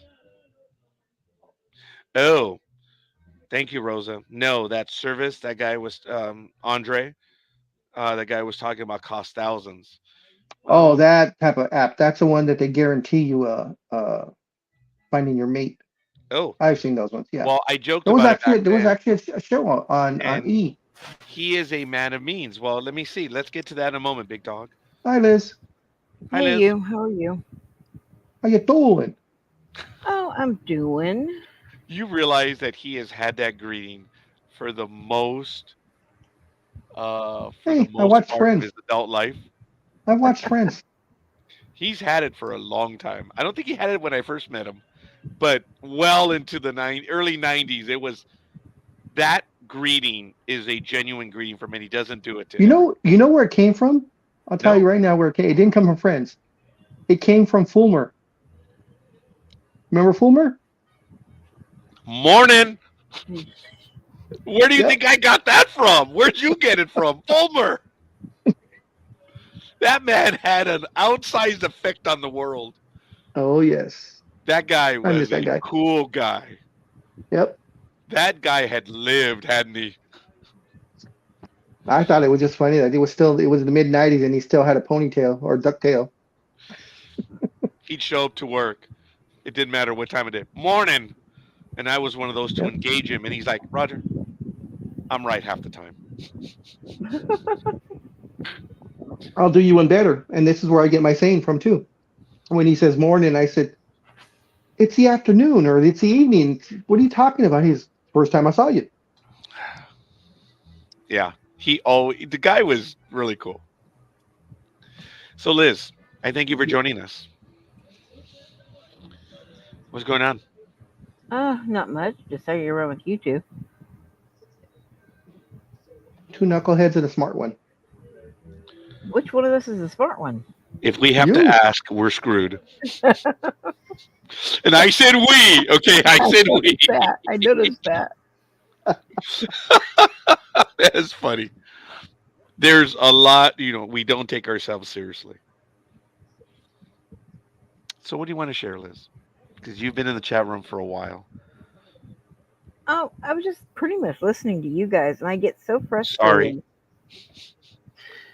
I get so frustrated when I hear, and you're not the only one that I've heard this from, but it's like they have a hard time, like with dating apps or different things, and they don't fully understand how dating and relationships work today. And I haven't been out there, shall we say, that much for a long time, but I have experienced some. It frustrates me that sometimes you guys just aren't getting the clue, and I think it's a male prerogative thing. I don't think it's a person thing. Roger, I'm going to use you as an example. I don't think it's Roger's viewpoint of just not quite catching the clues. I think it's a male overall thing because there's a lot of things that females will throw, and men will just sit there going, "Huh?" They don't get it. Now I can hear that very, Yes, very can I? clearly. I'm sorry. It is loud, isn't it? It's like, gee, if you wanted to take me dancing, you could have just said so, for pity's sake, not turn up the radio. But physically, I cannot take you dancing at the moment. So, I apologize, folks, because it's been bugging me all night. But if you guys can hear it now, Aisha says, when I used to date, my first base for me was meeting and getting along. My second base was finding what their limits were. Now, the way we read that, I could almost take your second base as being a home plate thing. Yeah. What are their limits? And look, I know the joke, but even I don't know. You know, I think I told you sarcastically that during COVID, when a coworker tested positive, my supervisor says, "Oh my God, Roger, you were in his proximity. You were in his cubicle. You were in there for at least 15 minutes. I mean, uh, how close were you?" I swear to you, this was my answer. I said,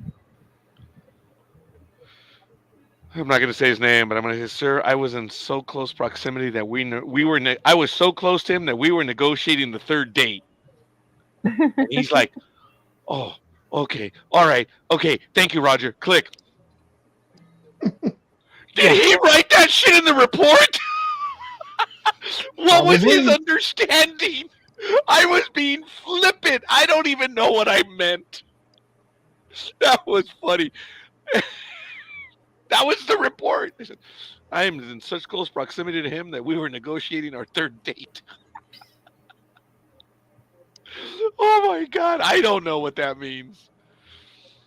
And I laughed about it for months. I'm like, how did he write that contact report? Oh my God. I guarantee you, he did not write it the way you just said it. I wonder how he wrote it. So I don't understand. I really don't understand what first base, second base, third base, and fourth base. You know what? Maybe we should look that up. What does Well, you don't have to look it up. Okay. reaching At least first the way I base mean? remember it, the way I remember it, first base was a kiss. Yep. Second base is you're fondling her breasts. Third base is you're a little south of the border. And the home Good run is heavy when you have petting. sex. Yeah. Huh? A good third Yeah. base is good heavy petting. Yep. And then the home run is you have sex. Yep. That's the four bases. There's only four. I don't know about these people that say, "Oh yeah, I went to eighth base." I'm like, there's no freaking eighth base. Stupid. Make her That's come like I multiple went 200 yards on the last drive. They don't know. Oh my What God, was that, that's Liz? funny. I was gonna say, what did you do? Make her come multiple times? Was that the eighth base? Okay. Once the relationship with my wife ended, son of a bitch. Okay, now understanding first, second, third, and home. Damn. Wow. I had a good OPS. Let's leave it that way. My What, slugging percentage was over 500%. in your opinion, Oh, or I was not in close your to opinion, 750. in your thinking, what were the bases? What was I it? didn't What was know. it? What did it mean to you? I had no idea. I really, Oh, okay, I'd heard okay, so many people say so many different things. I'd heard jokes and I've seen things in movies, and they were never the same. So I just didn't know. okay. Now you know. Huh. Hi, Aisha. Morning. How are you? Oh, hi! I didn't see Doing that you were fine. in. Sorry. Yeah, I sneaked in under the door. I'm feeling a bit better today than I was yesterday. That's good. You still sound a little bit down, a little sick. What do you have? You have the flu or what? Um, I don't know. I just Oh, put it this way: I couldn't put two and two together if you asked me. Oh, So wow. I'm sorry you're not feeling well. I thought I'd well, better stay clear because I would have definitely brought people down. I did try later on in the afternoon, but it didn't seem to work. Um, quick thought, Mr. Peter. yes. Engineer commented 24 minutes ago. Yeah, I know. I saw it. I'll put his Okay. in a bit. So I just need El Tortuga because he seems to have gotten his name back. Oh, yeah. And as for Peter's four bases, yep, those are the four bases. If you don't get there, you don't going to get nowhere. Well, you know what? Damn. I think I was a Georgia Peach then for a little while. I mean, when I said my first base was just meeting them and getting along, that's what I was doing. I was aiming to get people to be in a situation where that sort of reaction occurred naturally. I wanted them to think they Exactly. were making the headway, when in fact I was directing it, if you know what I There you mean. go. Yes. Second base, that's normally when you go to the cinema because it's dark and it's fun because you might get caught even though you're not doing things you're not supposed to be.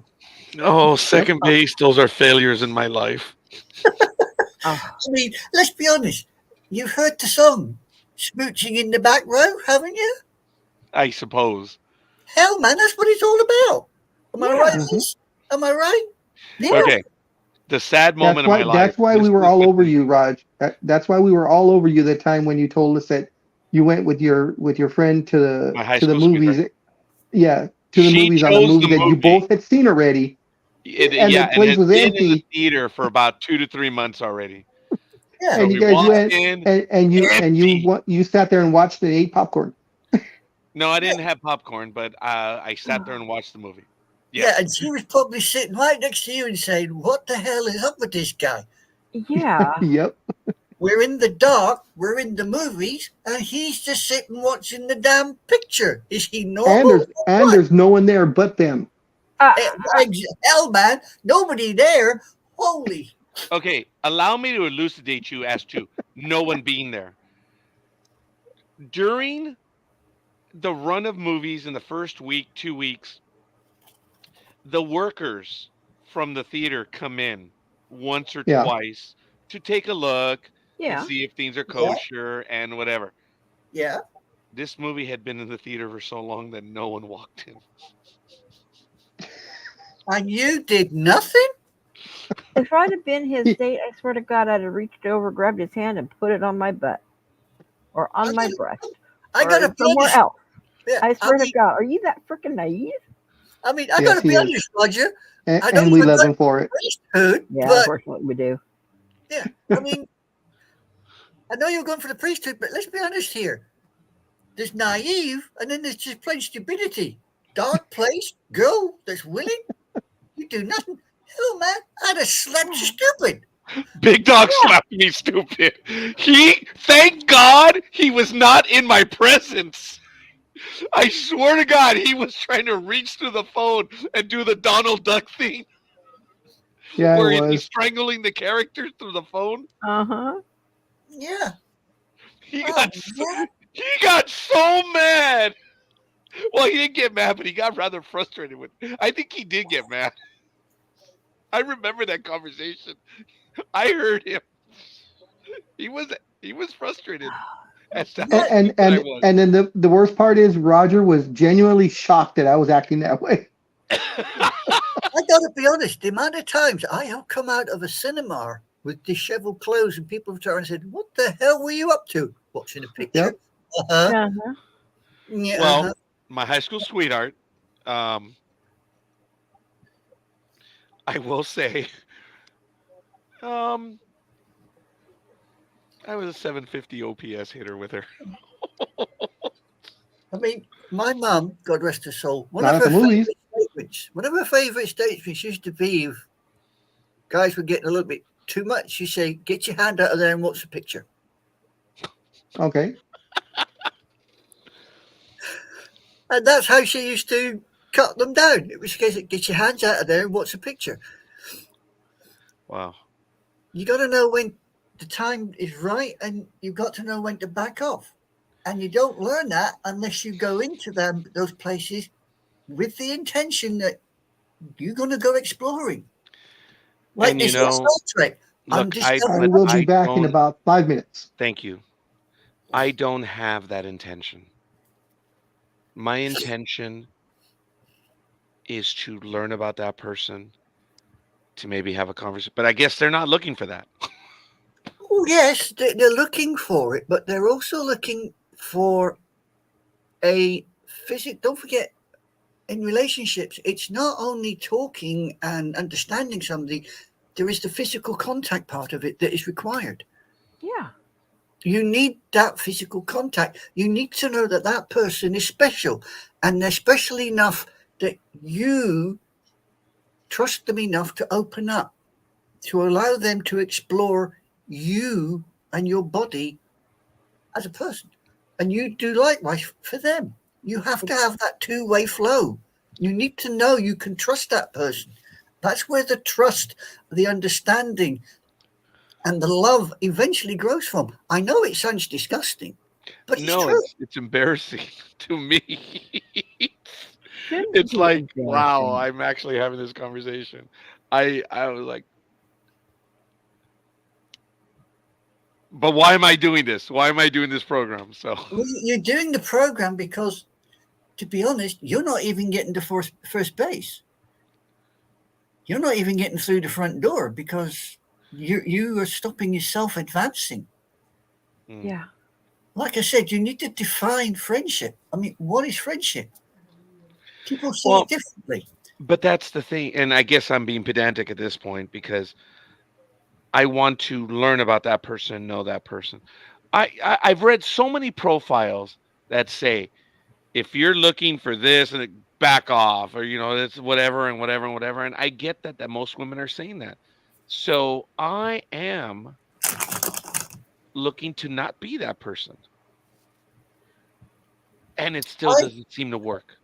I find when I went out with certain individuals that wrote profiles like, I'm not looking for a sexual relationship, I'm looking for companionship. When you got to meet those people, 9 times out of 10, it was those individuals that made the first move, which used to catch me on the hop. I say, whoa, I thought you weren't. Yeah, but I've got to know you over the past few weeks, and I think we should take it to the next level. Mm-hmm. And that's when you sit there and you think, oh, really? Okay. Right, let's go.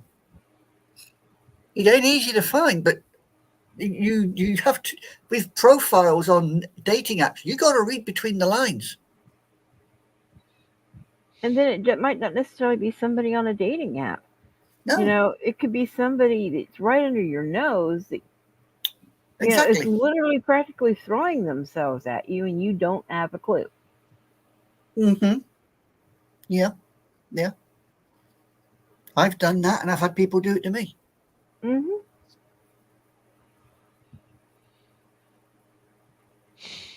So, relationships of all sorts, it's a minefield.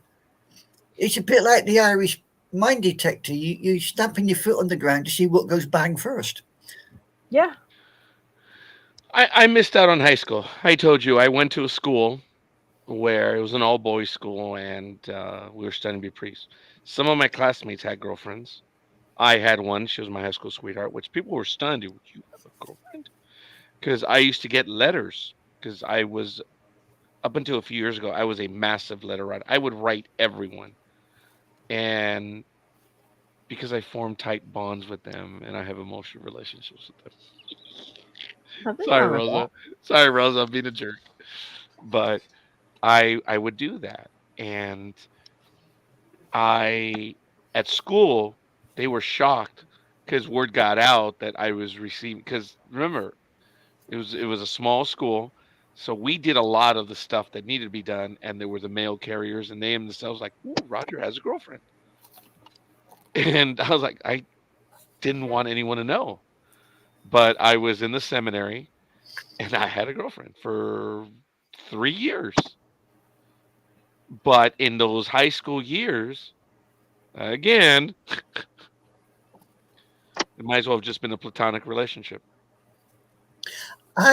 Without wishing to deride your religious beliefs, maybe the fact that you were in the seminary and you didn't quite have the adventures that most of the others have had on this program, maybe you did miss out on a few things. Oh, pff, I know I missed out on a lot of things. I mean, I got to be honest and say, my teenage years and even my army career, it was filled with a hell of a lot of romantic, connotations, which some of them completely come out the blue. I See, know. no, go ahead. No, I was going to say with Aisha, I know that with mine, because of my religious upbringing was so strict. Um, when I finally got out on my own, I went a little wild and crazy. But then I always had that guilt feeling. Oh, I shouldn't be doing this. Oh, that's not right. You shouldn't be doing that. And I almost wonder if that might be what's holding me back a little bit too, Roger. Your upbringing to it, you don't feel like it's completely okay for you to do certain things. Well, in high school, I was going to be a priest. I was from a very young age. I served in church. There were a lot of things. I taught catechism in the 7th grade. I was teaching first grade, which was really funny. And I remember when I was in high school, I was in the 9th grade teaching 11 and 12th graders. It's so funny, but I did, and I it was just I was gonna go. I was gonna go all the way, but I didn't go to the seminary college because my application was rejected. I don't talk about it often, but my psychological profile eventually labeled me a defensive perfectionist. And it took forever to get an understanding of what it was. And it was simply, I took everything way too much to heart, and that I strived for perfection to an unhealthy level. So, that being the case, you should take some time off. And I was shattered because that was going to be my life. I was going to enter the service of the cloth. And when I was rejected, my parish priest immediately said, "You want to become a priest?" I said, "Yes." "Okay. Say the word, and you will go to Spain. My order will pay for everything." "But what about my parents? Who's going to take? That's for them. It's not for you to worry about." My father had recently had a stroke, and I wasn't ready. And I stayed to get a job and to take, community college courses at the time. And I stayed because I was worried about my parents. And I did not go to Spain. I would have gone to Spain, everything would have been paid for.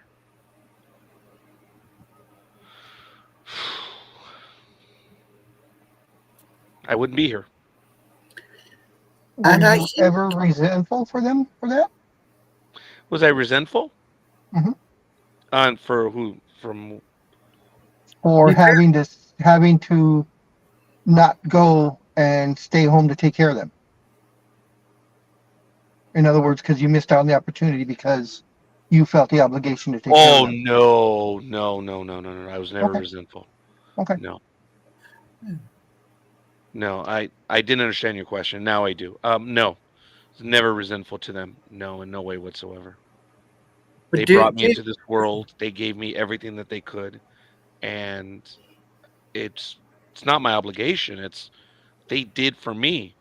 I will do for them, and I was never. As a matter of fact, in 1995, when we found out that he had another woman that he eventually married and started a new life with, I I was just stunned that he would leave my mother. But this happened when I was 25. I wasn't a kid. So, and I always thought, man, this is a man that knew his faith more than I did. And in my mind, he was damned for all eternity because he was smarter than most.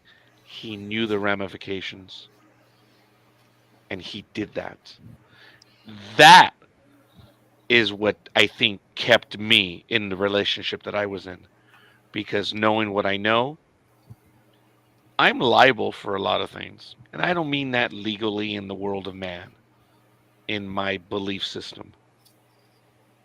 So I I made a promise. It doesn't matter if the other person breaks the promise. I made my promise and I had to keep to it. And when my father didn't keep to that, I was like, okay, fine, you do whatever you're going to do. And I remember telling him, now that we're doing better, and I was earning a lot of money. My father was earning, my sister had moved in next to us in the house when we were in Commerce. And this family unit that we had I've said it. My father gave me a middle class life. I did not give my family a middle class life. I gave them a working class life. I genuinely had everything growing up. Actually, I was thinking about this earlier that I lived in a house for my first 5 years that is now a California, well, it's at least an LA County, LA City registry item. It's a mansion that is now at Loomis Home. Actually, I can show it to everyone. And I was thinking about that. I lived there. It was funny. It's not that we had money or anything. It's just we lived in that mansion. It used to belong to an oil tycoon in Boyle Heights. It used to overlook Los Angeles. And I thought about that.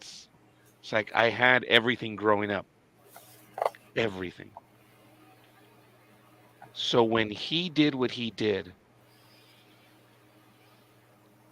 it was it. My thing was, your wife, my mother, is ill, and you're leaving. What kind of a man are you? When you had a stroke, she got into the workforce. I left college, and I went to work. And I think that is what always guided me. Why, when she got ill, I'm like, oh no, hell no. I'm not going to be him. I will never, ever be him. I'm worried about when the documents become final and she's gone. She's going to be off my insurance. She's not going to have anything. That is scary to me. I The funny think, to thing be is, honest, Roger, she doesn't give a shit. yeah. Roger, I think, to be honest, mate, you are carrying a lot of baggage. I don't mean this disparagingly, but you are carrying a lot of baggage, which in many ways you are what my grandmother used to say. You're building walls around yourself, and you Mhm. don't want people to go past those walls. And as long as you have those walls up, you will not progress any further. But it's very difficult to break those walls down. I know. I've had to do it because of my situation. You need to look at yourself introspectively and say, which of those values and those walls you want to keep and which ones are holding you back and you need to lose. So I'm effectively wasting my time. No, No, you're not. No one There's- said you're there's- wasting your time. What I'm saying is you're going to have to work harder at it than most. Those, okay. To quote Red Dawn, when that kid is, carving the kills in his rifle, the colonel tells him that hate's gonna burn you up. It keeps me warm. Yeah. Those walls, to continue this conversation, are something that I refill the mortar in on a regular basis. Mm-hmm. That's not going to change. But why? If you want to progress, Those walls are the moral compass that guide me. Those walls. Not all, no, not all the walls. You put those walls up for other things. That's why you're having problems with relationships. So that's why she said you have to figure out what walls you need to keep and what walls need to come down for you to further yourself in a relationship or even find No. relationship. no one's asking you to lose your moral compass. No one's Exactly. asking you to lose your faith. What we're saying is some of your walls need to come down because those walls were put there by you to stop you being somebody else. But as You can- I've been told, you're not Yeah. you. You're you. You're not your father. You're not your mother. You are you. You can keep your load-bearing walls, the ones that guide you and are your compass. You don't Yeah. need all the decorative walls that you've built up to keep out things. Exactly. Exactly. The foundations have to stay. Nobody denies that. They are what you are based on. They will always be you. But it's the subsidiary walls, the partitions that you put up, the boundaries that you set for you, and you think, no, I'm not going past that. It starts off as a line and ends up as a brick wall, an unnecessary brick wall that you have to take down. And it's not easy, Roger. It's The not walls easy. are all the same. They No, they're not. No. they No. are. No, No, They no, are. you've built these walls over the years, Raj. yeah. Take me. I've had to take a lot of walls that I built up. I've had to take them down because now I'm a completely different person. I have to look at myself differently.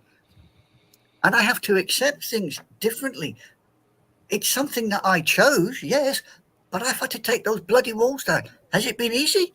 Hell no. Hell no. I sat there and thought, what the hell am I doing? I did this for me, not for them. But I have to let them in or I'm not me anymore.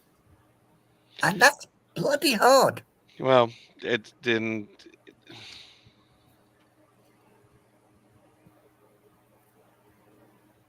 And no, it's not nice to hear either, Roger, I know. The only reason we're saying is because we love you, we care about you, we want to see you succeed. Wouldn't you be happy, man?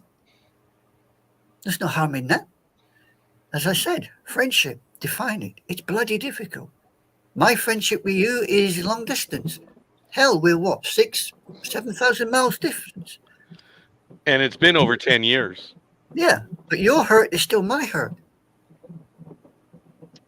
And vice versa, in some respects. I found that out when my mother died. You did something for me which took my breath away. That's friendship. You've taken a wall down.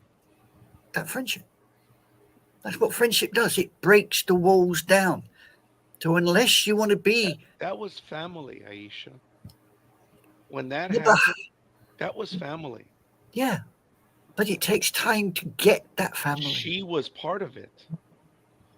You made her a part of it. And when she passed away, we lost a member. Yeah, and I was grateful for it. Don't ever think I'm not. I was. It took my, as I said, it took my breath away. It made me stop and think. See, but she knew it, didn't she? In the end, I think she did. Yes. But she always said, "Don't turn your back on them. They're your friends."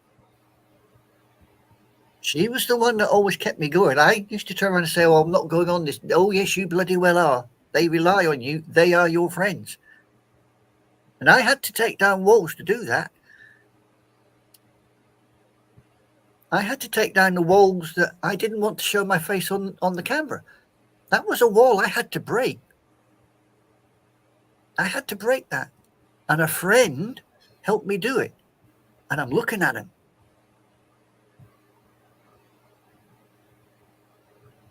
This is what I'm talking about. For Peter and I, it was the easiest thing to make the transition from radio to video. We'd already been doing it. I know it was very difficult. I mean, we chased after Sonia for ever. And it took her, I've known her since the late 90s. We started doing Blog Talk Radio in 2008. Sometime in 2004, she called in. And then when she showed up for the first time on video was what, Peter, 2 years ago? We just lost Peter. He's gone. Yeah, he left. And I understand that. I understand the fear. I've been on a podium, but when I learned, and we all have to have that moment, when I learned that I could affect those around me,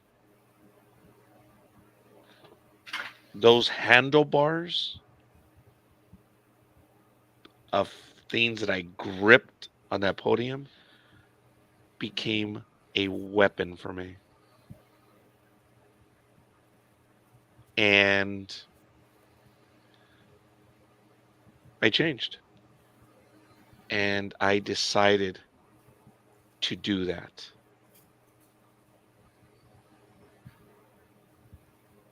That took a long time.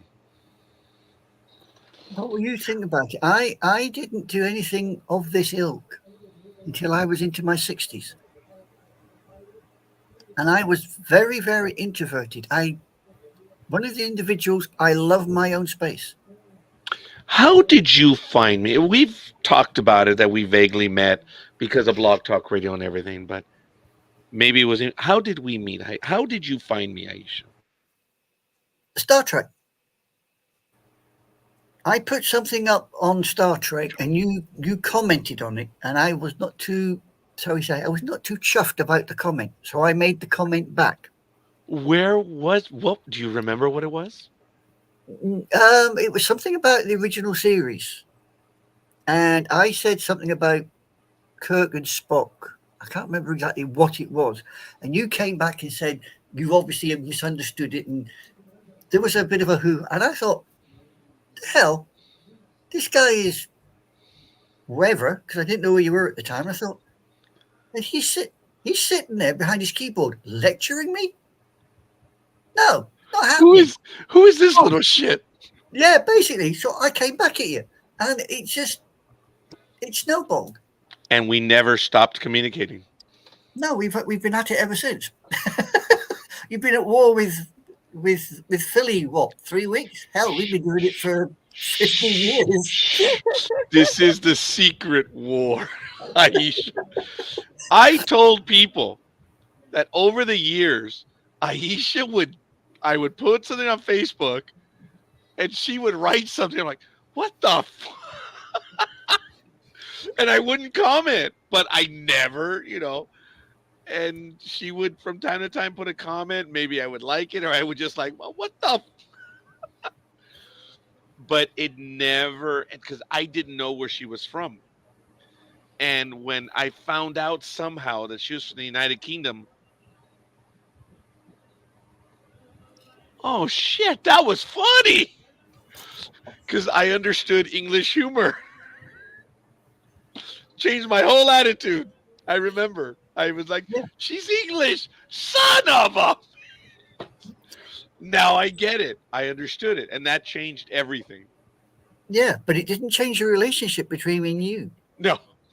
which And was that's what I'm saying. That those walls slowly came down. awesome. Well, that was a wall of understanding. Yeah, but it was a wall, but it came down. Yeah. Excuse me. And it's like You I guys say, still hear the music? yeah, it's like Sorry. No, doing not this. really. No, I heard it earlier, but it seems to have died slightly. Oh no, it's still there. Yep. Yeah, pick it up now. Yeah, No, if I'm I'm real sure- quiet, I can hear it. Yeah. Sorry. Oh no, don't be. I'll see if I can hear this. Whatever. Anyway, the reason why I said I was the Georgia Peach from history and baseball, because he was a triples hitter. That's why I said my OPS was 750. Triples. That's what I meant by that. So, are we going to start rebuilding our lives and start knocking down a few walls that are unnecessary, or are we just going to wallow in the mud, sir? I have a wonderful complexion. Rumor has it I've wallowed in the mud for a long time. Eh, Yeah. But if you wish to move on, you're going to have to leave the mud hole and take a poodle. excuse me? Take a poodle? Yeah. Take a poodle walk. where? You take a walk. It's a euphemism. You poodle along. You watch the scenery. Oh, it's toodle for us, but Oh, yeah, I forget. You're colonials. Yes. Oh, for the love of all that is holy. excuse me. I am not a colonial. I was here to meet the boat. Whatever. That's funny because part of my heritage did meet the boat as well. But I definitely, my institutional arrogance. I am 38% mestizo, and then I am 51% Iberian Peninsula. So I was fresh off the boat. Well, I'm of German French descent with a touch of Welsh and a lot of Scottish. Achtung! Oh, sorry. Ooh, sorry. Yeah, No, I'm- that would be me. Russian, German, Polish, Irish, a little Hmm. English, a little Swede, and a lot of American Indian. No, I don't think I've got anything of so exotic within my my makeup. I'm strictly old world. Well, I'm old world. I am 2% Ashkenazi. I am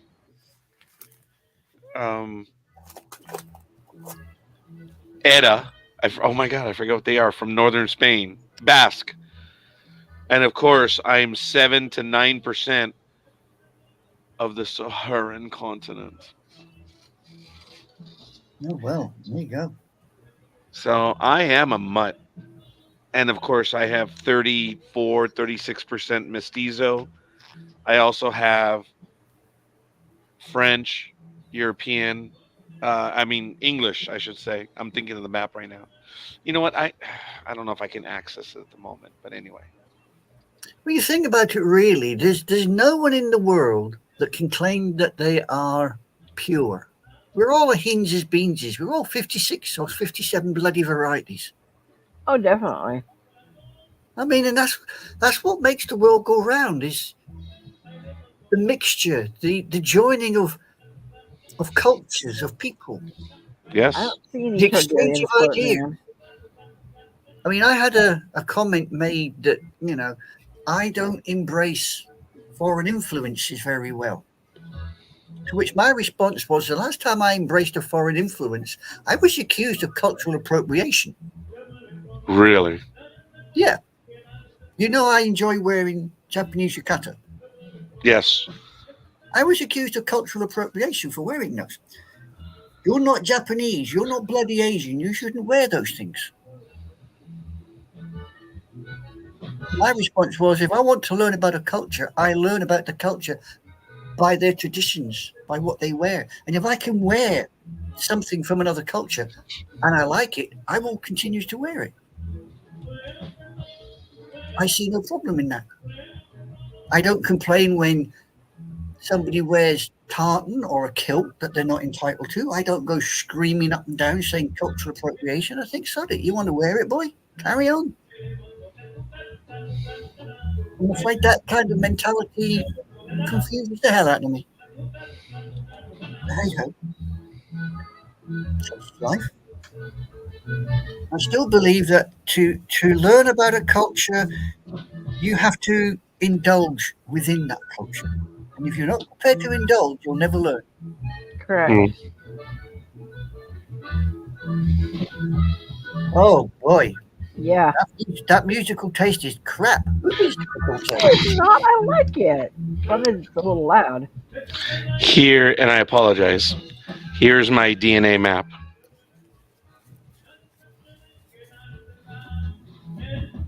Spain alone is 44%. Indigenous Americas, Mexico, 35%. England and Northwestern Europe, 5%. Cameroon, Congo, and the Western Bantu peoples, 4%. And now I have the Aegean Islands again, now 3%. Now there's North Africa, which is another 2%. Indigenous Eastern South America, which is new, 2%. Jewish, 2%. Basque, another 2%. And Senegal, 1%. So as I said, from the sub-Saharan continent, I am 4, 6, 7. I think that's what I just said, right? 7 to 9%. Yeah. And then from the peninsula, I am 44 plus. So now it's 46. It used to be 51. So it changes from time to time.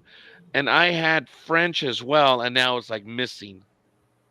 But I do have, the Pas de Calais.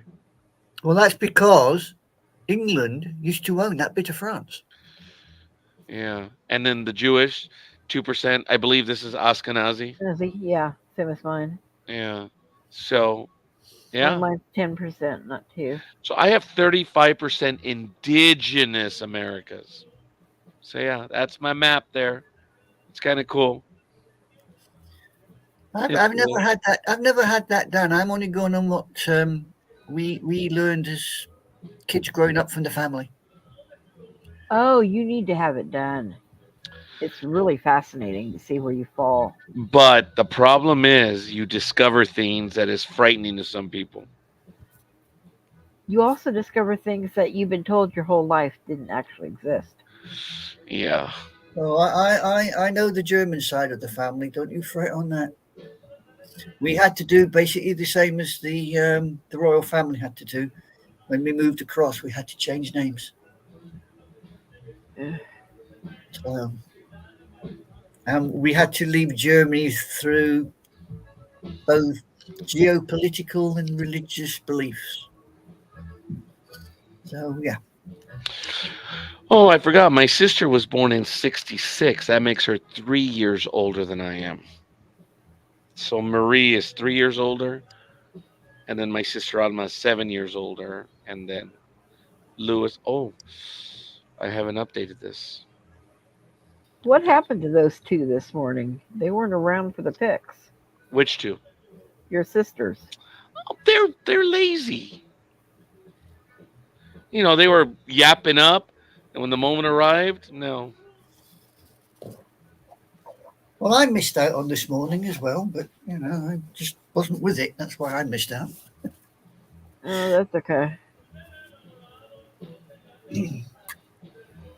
But I've got to be honest and say I'm feeling a little bit more brighter this morning. Well, Not that's all that good. brighter, but I'm feeling a bit more brighter. I suppose I'll eventually get myself a cup of Joe and take the meds and kickstart the brain. I hadn't updated this. I'm actually updating the information of my brother when he passed away.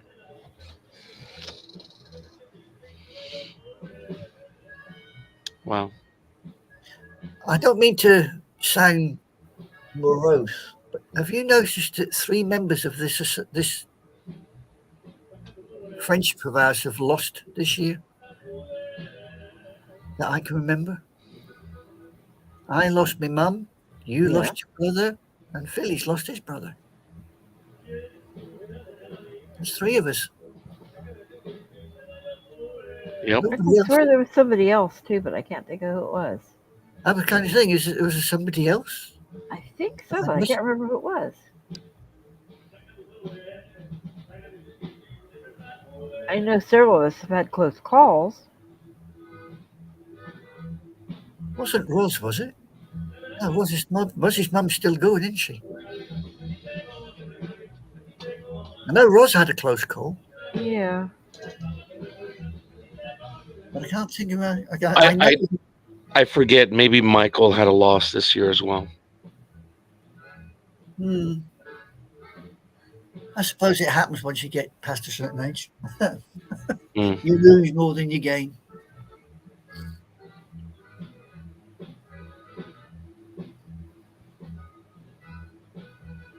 Yeah.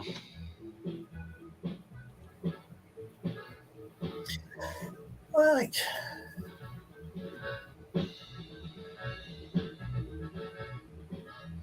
Oh, I don't know about you, Aisha, but I've got to say I'm incredibly grateful for stumbling across this group of weirdos. Beg your pardon? I said I'm incredibly grateful for stumbling across this group of weirdos. Oh, yeah. Yeah, I mean, problem is, once you get hooked up with this bunch of loonies, it's very difficult to let go. Yeah.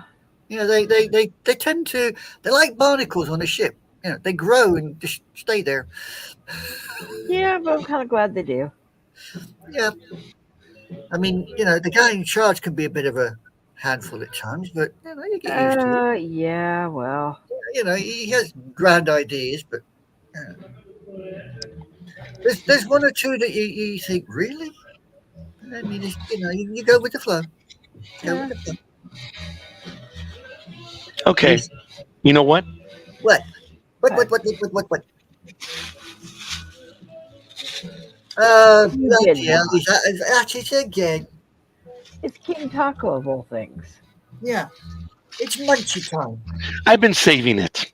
I was probably going to have it a little bit later, but now, since I am a guy with attitude problems, I'm going to have this burrito right now Why does he think we said attitude problems? because I thought it was apropos to be a dick.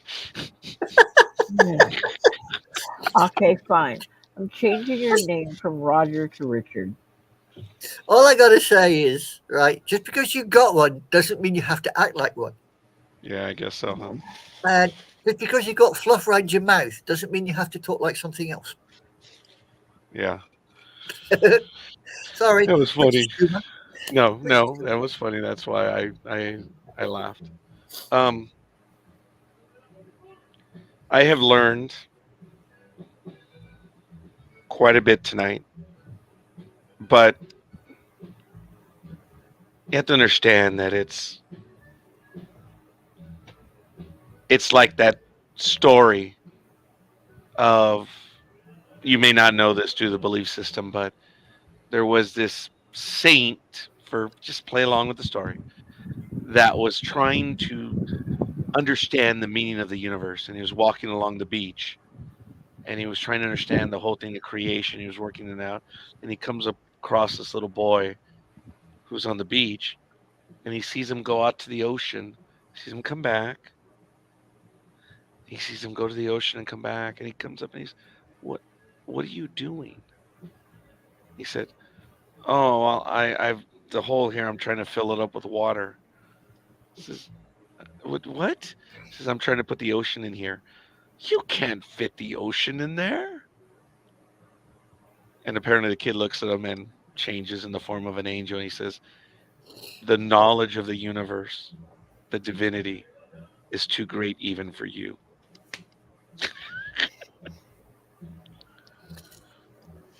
Right now, the knowledge that I have received, you realize that I am swimming in, it's it's like way too much. Yeah, you're swimming in mud, Roger, and processing it will take time. That's understandable. You can only go so far and take in so much before it becomes an overload. But Hmm. you have people around you that are willing to sit down, chew the bone, and try and help as best we can. We're not experts. We've all had different experiences, and we all look at the world slightly differently. That's what makes us us. That's what makes you you, makes Liz her, and makes me. Well, we'll not go there.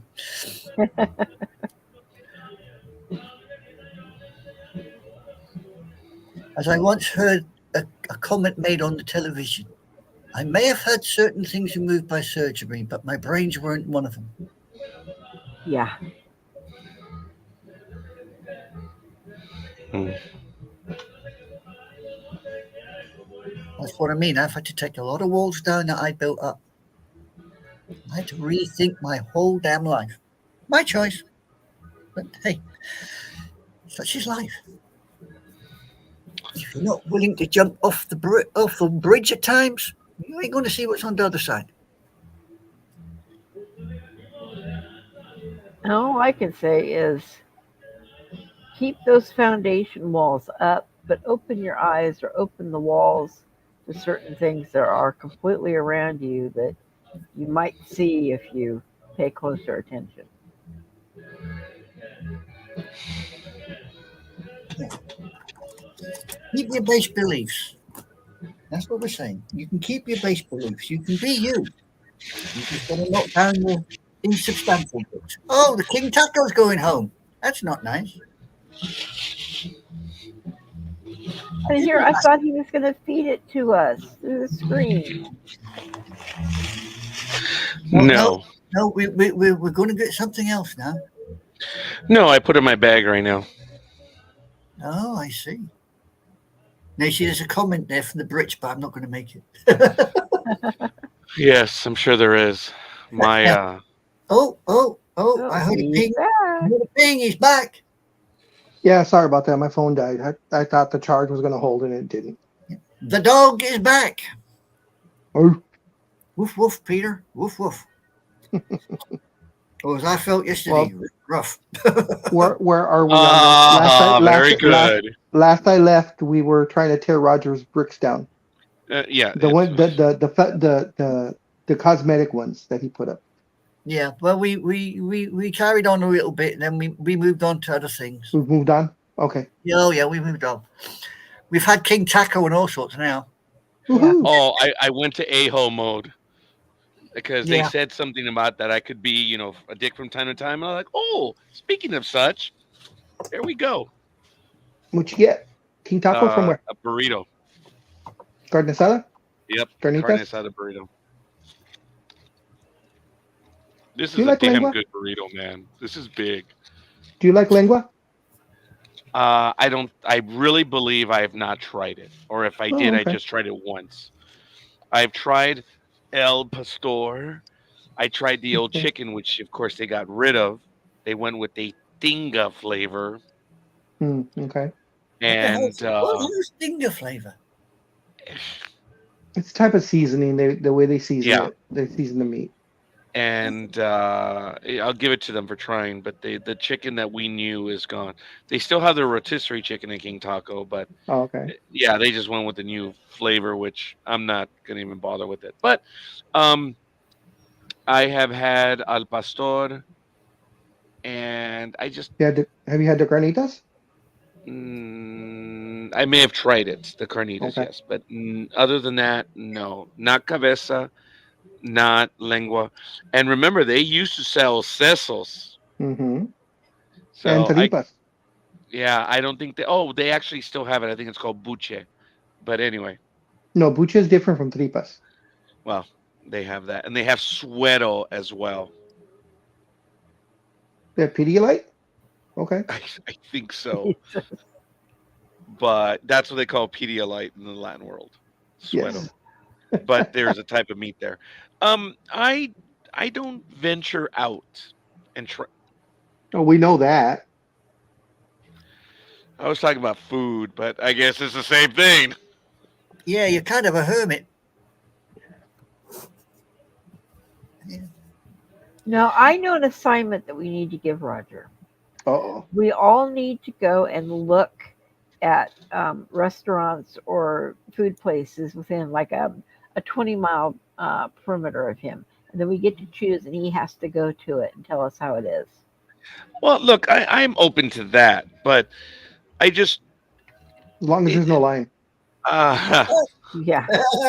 Yeah. couldn't wipe that Colgate smile away. Did you notice that? No, look, guys.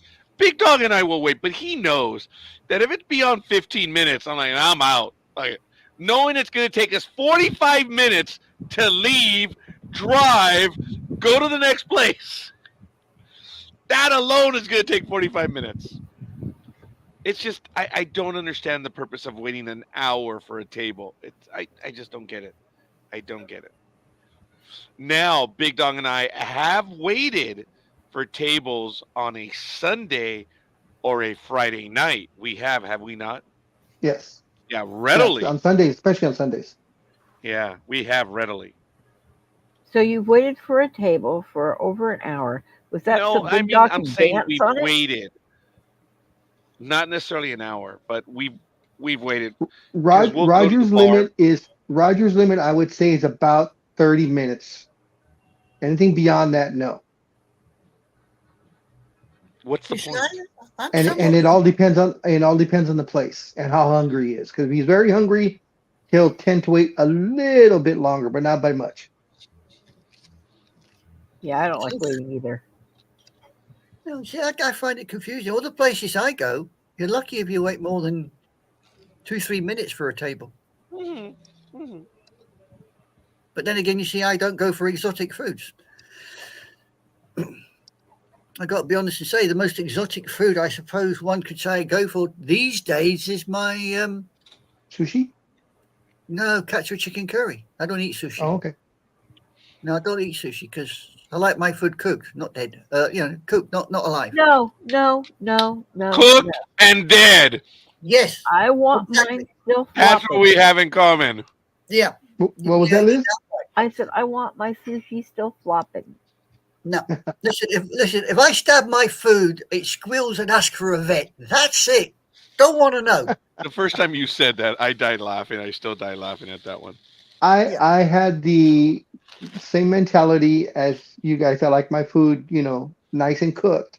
But with my daughters taking me out, to dinner and stuff, and they like sushi. And of course, throwing my own advice back at me, I had no choice but to try it. Because I've always told them you can't say you don't like it unless you try it at least once. So with that mentality that they threw back at me, I was like, damn it. So I am open to eating. I've tried certain types of sushi, but I haven't tried like eel and that kind of stuff. It's kind of the basics. Try the eel, the unagi, because it's fully Okay. cooked and it's. I'm in a sorry, which wonderful one? The sweet- eel of what? It's the eel. It's called unagi. It is fully cooked and it's in a very sweet teriyaki sauce. Oh, I use it I as didn't a know it was dessert. It is so yummy. I didn't know it was cooked. Okay. Yes, it's cooked. I have tried 1 or 2 bits of sushi, and it just did not go well. I'll be honest. It just did not. I had as soon as I ate it, and somebody says, "Oh, sushi, raw fish." That was it. Automatic gag reflex. It came straight back up quicker than it went down.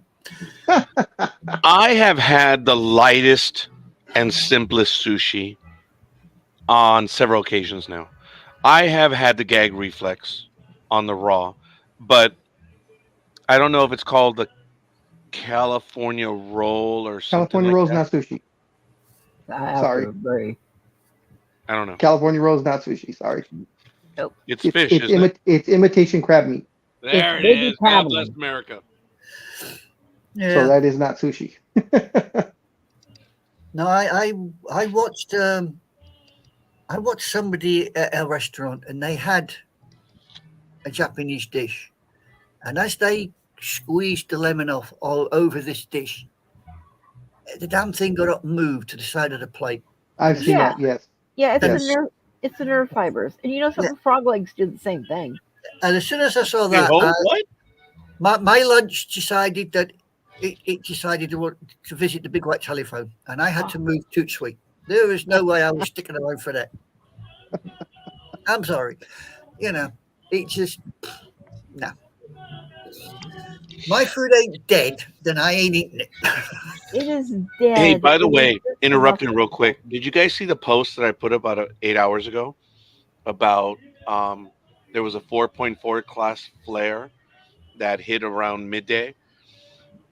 The radiation already hit us. It takes about 8 minutes to get here from the sun, but apparently there is a significant CME that is going to hit within the next 5 days. Like I said, the X-ray already hit, and it hit Middle America. Um, so there's going to be a possible disruption of cell phone signals, GPS, and whatever, and it could magnify over the next 5 days because the coronal mass injection is on its way. That's crazy. This Yeah, one, this was a good size one. that's why we're getting the Northern Lights all the way down south in Britain. Yeah, it started already, huh? Yeah, we're getting That's crazy, Northern man. Lights down there. I mean, that's something unheard of. Is the Northern Lights all the way down on the south coast? Well, Peter and I missed out on the Northern Lights this last one, but they were seen in Arizona, Texas, and whatever. And Peter and I missed them here in Southern California. We just didn't get it down here. How's Did the you burrito? see them, Liz, in Sacramento? I didn't see any, but that doesn't mean I guess anything. you I really got- wasn't looking. Screwed as well. I got to be honest to say, when I look at some of the American cities, the light pollution coming off them, I'm surprised you can see anything. Mm-hmm. I got to be. I mean, most of our lights over here now, we've got these new lights that they go down. There's no light pollution going up anymore. They've got them that they beam down, they turn down. It's weird. That is changing here as well. But that's a generational project Yeah. because Americans Hey, are Raj. stupid. With your intestinal issues, how hard was it to get used to eating burritos and tacos and stuff without salsa? Mm. It took about 2 years.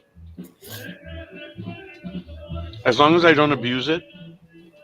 But I have to tell you that when I spoke to a gastroenterologist who is like a major expert down here in Southern California, even he talked about we're not certain if it's the seeds that really do it or not.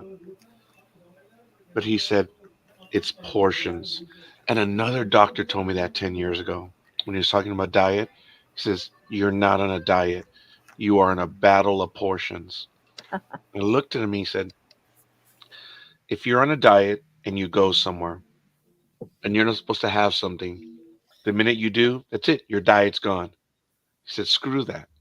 He said, you're in a battle of portions. If you go somewhere, don't play the bleeding heart. Oh, I'm on a diet. I can't have any.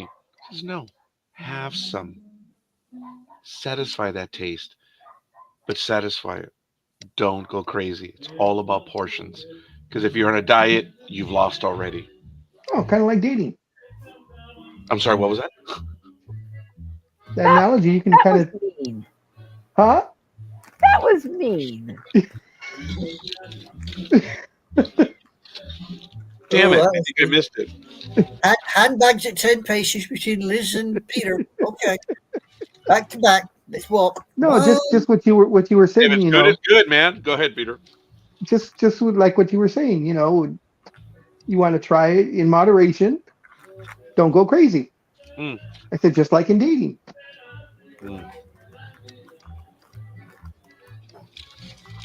Well, based on my experiences, the minute I go to the register, my debit cards are getting rejected. well, I don't use card. I use money. But I was told by Some several places here- doctors, said you're not on a diet. It's your portions. They said, if you're out with family and, because he said a lot of doctors say that raw meat, I'm sorry, steak, beef, all that stuff, it's painful because it's harder for your body to consume it. He says, yes, But do you know what that does to your body? It's all 100% consumed. You have a slice of meat, none of that goes out of your body. He said, meat is good for you, but it's portions. Yeah. If your It's pipe is hurt and you jam a regular piece of steak down there, it's not like before. He said, you have to give it time, portions. It's like, son of a bitch. So when I learned that, the King Taco, I think Peter knows. King Taco was one of my sins. We could go 3, 4 times a week, easy. Now we go once every 2 weeks, maybe. And I have no problems now. And I'm yeah. having full portions. Funny enough, right? They say over here to try stay away from processed meat. Oh yeah. Processed meat is bad. It's terrible. Yeah. Well, I try to stick with if I make my katsu chicken curry, I try to keep it with fresh chicken. Well, And yeah, I'm because all you need is a good hammer to pound it. Get it flat. Then dredge it in your flours and stuff and do it. It's not that hard. Yeah, it's getting the chicken. I'm getting fed up playing with egg yolks and butter and bloody flour and stuff. But I'm staying. I'm keeping there. I'm getting going. Well, there's all sorts of other things that you could do. Yeah, I mean, I've started changing the rice around. I've had jasmine rice. I've had egg fried rice. I use all different types of rice with it as well. So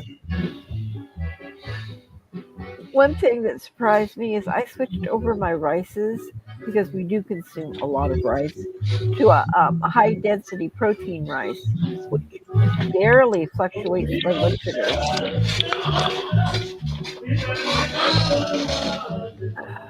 Do you see her? Yeah. She's in the chair. She is. Uh-huh. That's Canela. That's the feral one. She's always with me. Oh, But- that picture you took of Ash the other night was so cute. Oh my God. He jumped on the bed that night and he decided to, stay there. And he did the biscuits and everything. And I said, okay, I got to take a picture of the old man.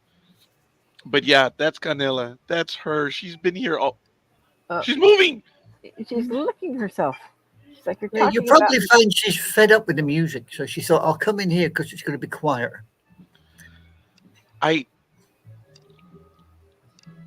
She's a cool kitty. She's obviously afraid because she's feral, but she lives here and she spends so much time with me. It's really crazy. I'm trying to make that contact with her, but she's within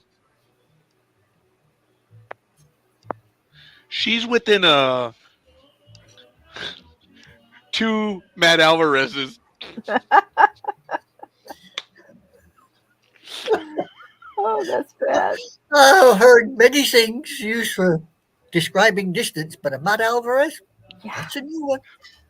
That's a You, new one. you, do you know why, Anime Girl? No, but you're going to inform me. Big Dog, that was funny when Matt posted that for me. Yeah.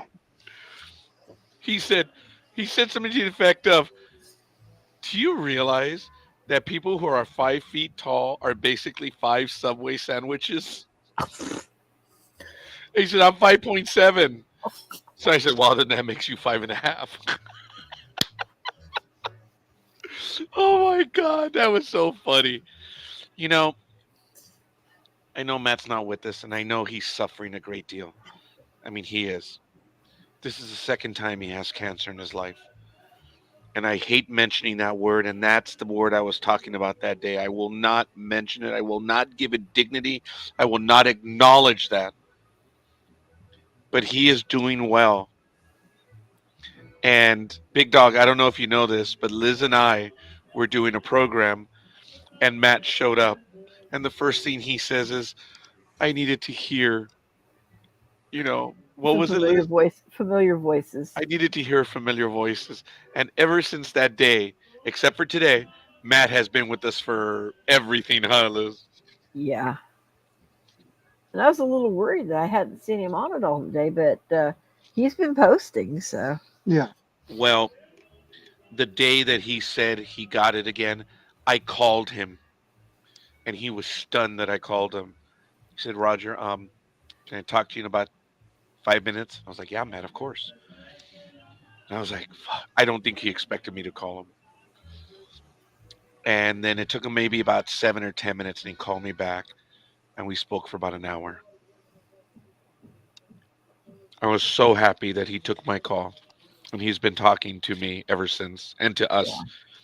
But Liz, her heart and my heart melted when Matt said, "I needed to hear familiar voices." I was like, "Oh shit." I was trying really hard not to show I was crying. It's like, Yeah, I yes, mean, he's okay. he needed to hear us. I was like, "Wow." I know he's having a hard time with this shit, but you know what? He's doing well. Yeah. I'm so happy. He will return. I just don't think it's going to be this year. It'll probably be sometime early next year. He'll be back.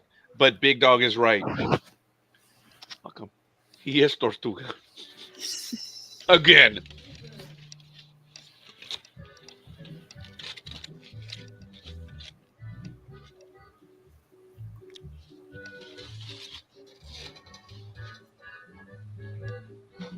I'm still trying to work out what tune they're playing there, and it ain't happening. It just sounds like a jumble of musical notes. to Yeah, me. you can hear it, but I believe it's called ranchera music. It's dancing music. It's a combination of many different types. But for me, all I hear is noise right now. Damn, I can't believe I'm this hungry. I apologize. That's all right. I mean, it's what for me. It's only coming up for 8:30 in the morning here for me. Oh my goodness, yeah. I've been up since around 4:30, 5 o'clock. I've been up a lot the last few days. Just Yeah, stressed out for a lot of things. Um, some internal, some just the things around me. yeah. That's why I've been posting these images in the middle of the night because I'm wide awake. Mm, Now, Big Dog may find this one funny. I posted this one on my Facebook page earlier, and I want to share it with you guys. Check it out. Oh, now I gotta do it again. Sorry, I gotta do the sound. I'm so sorry. I don't think I did that one. This is the famous chancla, but I love the image. And see if you guys can hear it. Here we go. Look, the ultimate weapon we know. Look, she whipped out the huarache, and now the cops are running back. Look, watch. She goes up, she kicks them. They held their line. And then look, bam, they're backing up. She goes for it again. oh, Culturally, this is very funny to us. But on my post, I said, look, there's no doubt. But I'm sure a tank rolled up behind her, but it still looks great. Because those cops weren't moving up either until she threw the chancla. Of course. it's always The legend of the chancla. The legend of the chancla, yes. And I love that look that he does. Chancla power. Because Eddie Murphy talked about in Delirious how his mom was a pump Jimson maven. You know, she could nail you with her shoe. From even downstairs, she could nail. Oh my God, that's so hilarious. But in the Latin world, it is the chancla, which is hilarious. I thought that one was funny. yeah. It's the same. Believe it or not, it's the same in the Middle East. Oh my God. Back in the Middle East as well. There's this one guy that does these videos, and he is hilarious. Where he's like, if someone comes at you with the chancla or your mother, this is what you do. And then my brother's gonna be acting it out. The brother like comes in, he's like, "Bop, turn it around, bop, and disarm them, and you're okay." And then all of a sudden, the mother shows up. She goes, "You try it on me," and he went from confident to like, "Oh, Oh yeah, I've seen yeah." that one. Well, I They're saw that. I they're have they're seen like that. Arab or Israeli or something. That is an awesome video. I think actually, Peter. I think they're Arab. Yes, Okay. they're Arab, but I oh my think they're god, Arab. it I is think so they're freaking Egyptian. hilarious. Yeah, I think they're Egyptian or something. And yeah, I saw that. He stands there and he does all like the kung fu moves and stops the brother dead, and the mother just stands there and goes I through it. I think I have that one as a saved reel. I'm gonna see if I can find it. That one is so hilarious, man. Yeah, I love there's a it. couple of those. There's a couple of those that has been quite fits of laughter. Yeah, I'm gonna see if I can find it, but my calendar, my thing is a little slow right now. But There's I also there's also a guy that with a trombone that I'm going to soundtrack my mother because his mother's a dwarf and uses a wheelchair. So he soundtracks her with his trombone, and they have me in stitches as well. I don't know if you've ever seen them. Oh yeah, because his mom is short. Yeah, She's a dwarf. Yeah, I've yeah, seen that guy. yeah, He's funny. yeah. So the mother's funny as well because her reactions is fantastic.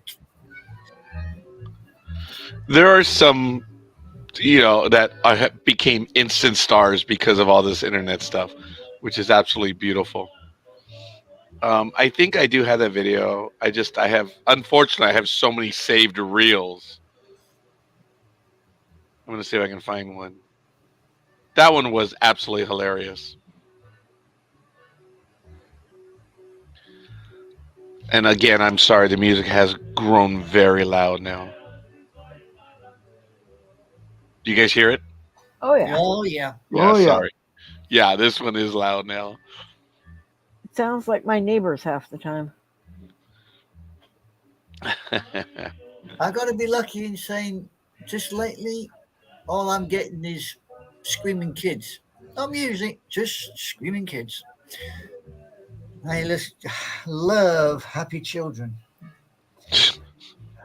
Oh, you wouldn't have liked living next door to us when our kids were little. As I've grown older, the sound of what I call happy children are really starting to grate on my nerves. Well, I used to have 3 and 4 day birthday parties for the kids. It generally last all weekend, sleep over the whole bit. Yeah. People used to ask me, "Are you crazy? You have between 10 and 15 kids for a whole weekend." I'm like, "Yeah, well, I never said I was normal." You know what? I guess I don't have it on Facebook. I must have it on the Instagram, so I'll see if I can find it in a moment. But there was another video I came across which I really thought was funny too, and I saved it. Thank goodness. Big Dog, I think he has seen this one. I don't know if you guys have. I love this one. Okay, hold on. For those of you that know, I think I showed this one to you guys.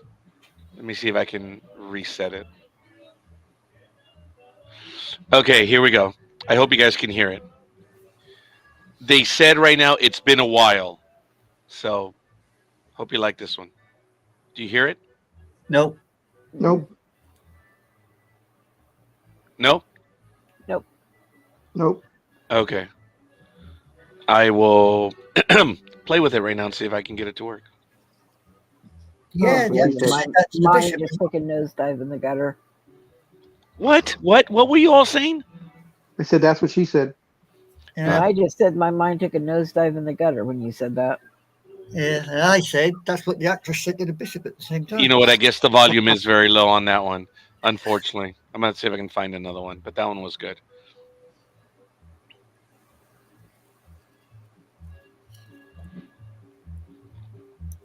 I find myself saving more reels than anything else now.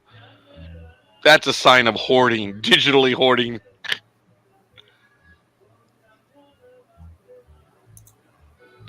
Well, I'm gonna have to find that video on Instagram because I know I have a lot of saved videos over there too.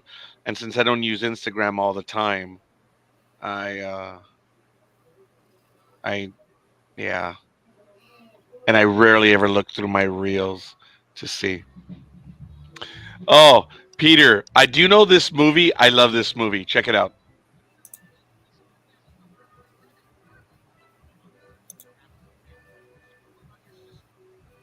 Oh, the thing about the sister? Yeah, I can't hear anything, but I know the scene. Oh, you guys can't hear anything? No, Uh-uh. Nope. I can't hear anything. No sound. No damn sound. Yep.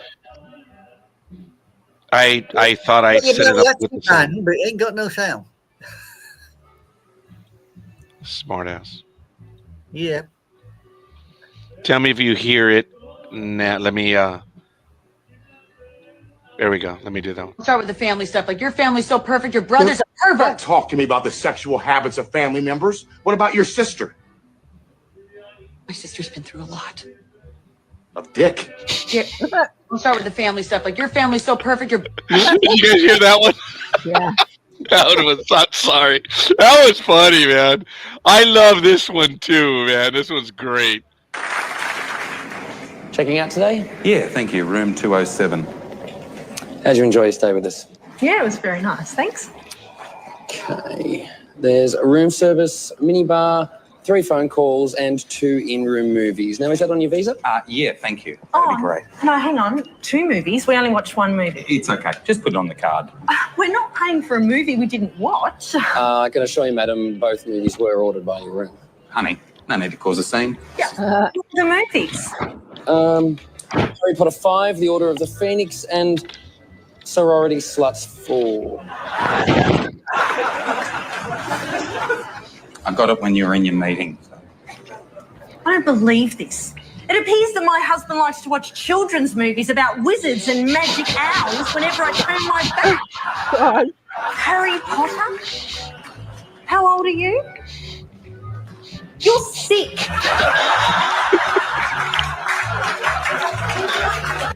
What'd you guys think? Yeah, that's a typical Australian reaction.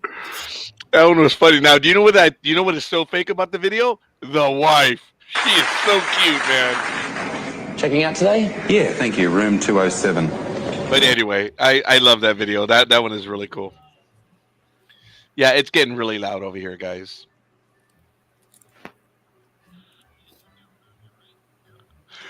Oh my god. Okay, hold on. Here's another one for you guys. Checking out Check it today? out. Hey, you're new around here, right? Yep, barely been played. Little advice? Pop out one of those connector pins from your circuit board. What? But then I won't work right. Just trust me. Hey, it's not working. Oh yeah! Oh my god! Oh yeah! Oh yeah! God. Hey, you're new around here. I'm sorry. Oh, God. Peter, yes, no? Didn't we all do that? Oh yeah. Oh, Definitely. okay. Sorry, my I'm putting in engineers picks as you're okay. talking. Oh my god, I love this one too. This is Modern Family. Check it out. Here we go. Okay, that's them. That's them. Everybody look like you're gardening. Luke, grab that little hoe. I don't think that's what she meant. Is it? Okay, that's them. That's them. Everybody look like you're gardening. Luke, grab that little hoe. I don't think that's what she meant. Is it? Okay, that's them. That's. I'm sorry. You guys didn't laugh. Okay. I'm laughing. I just can't believe you played it. That's all. You know what? That one is really funny. And then I just collect other videos that I see, which are really cool, or at least made me laugh once or twice.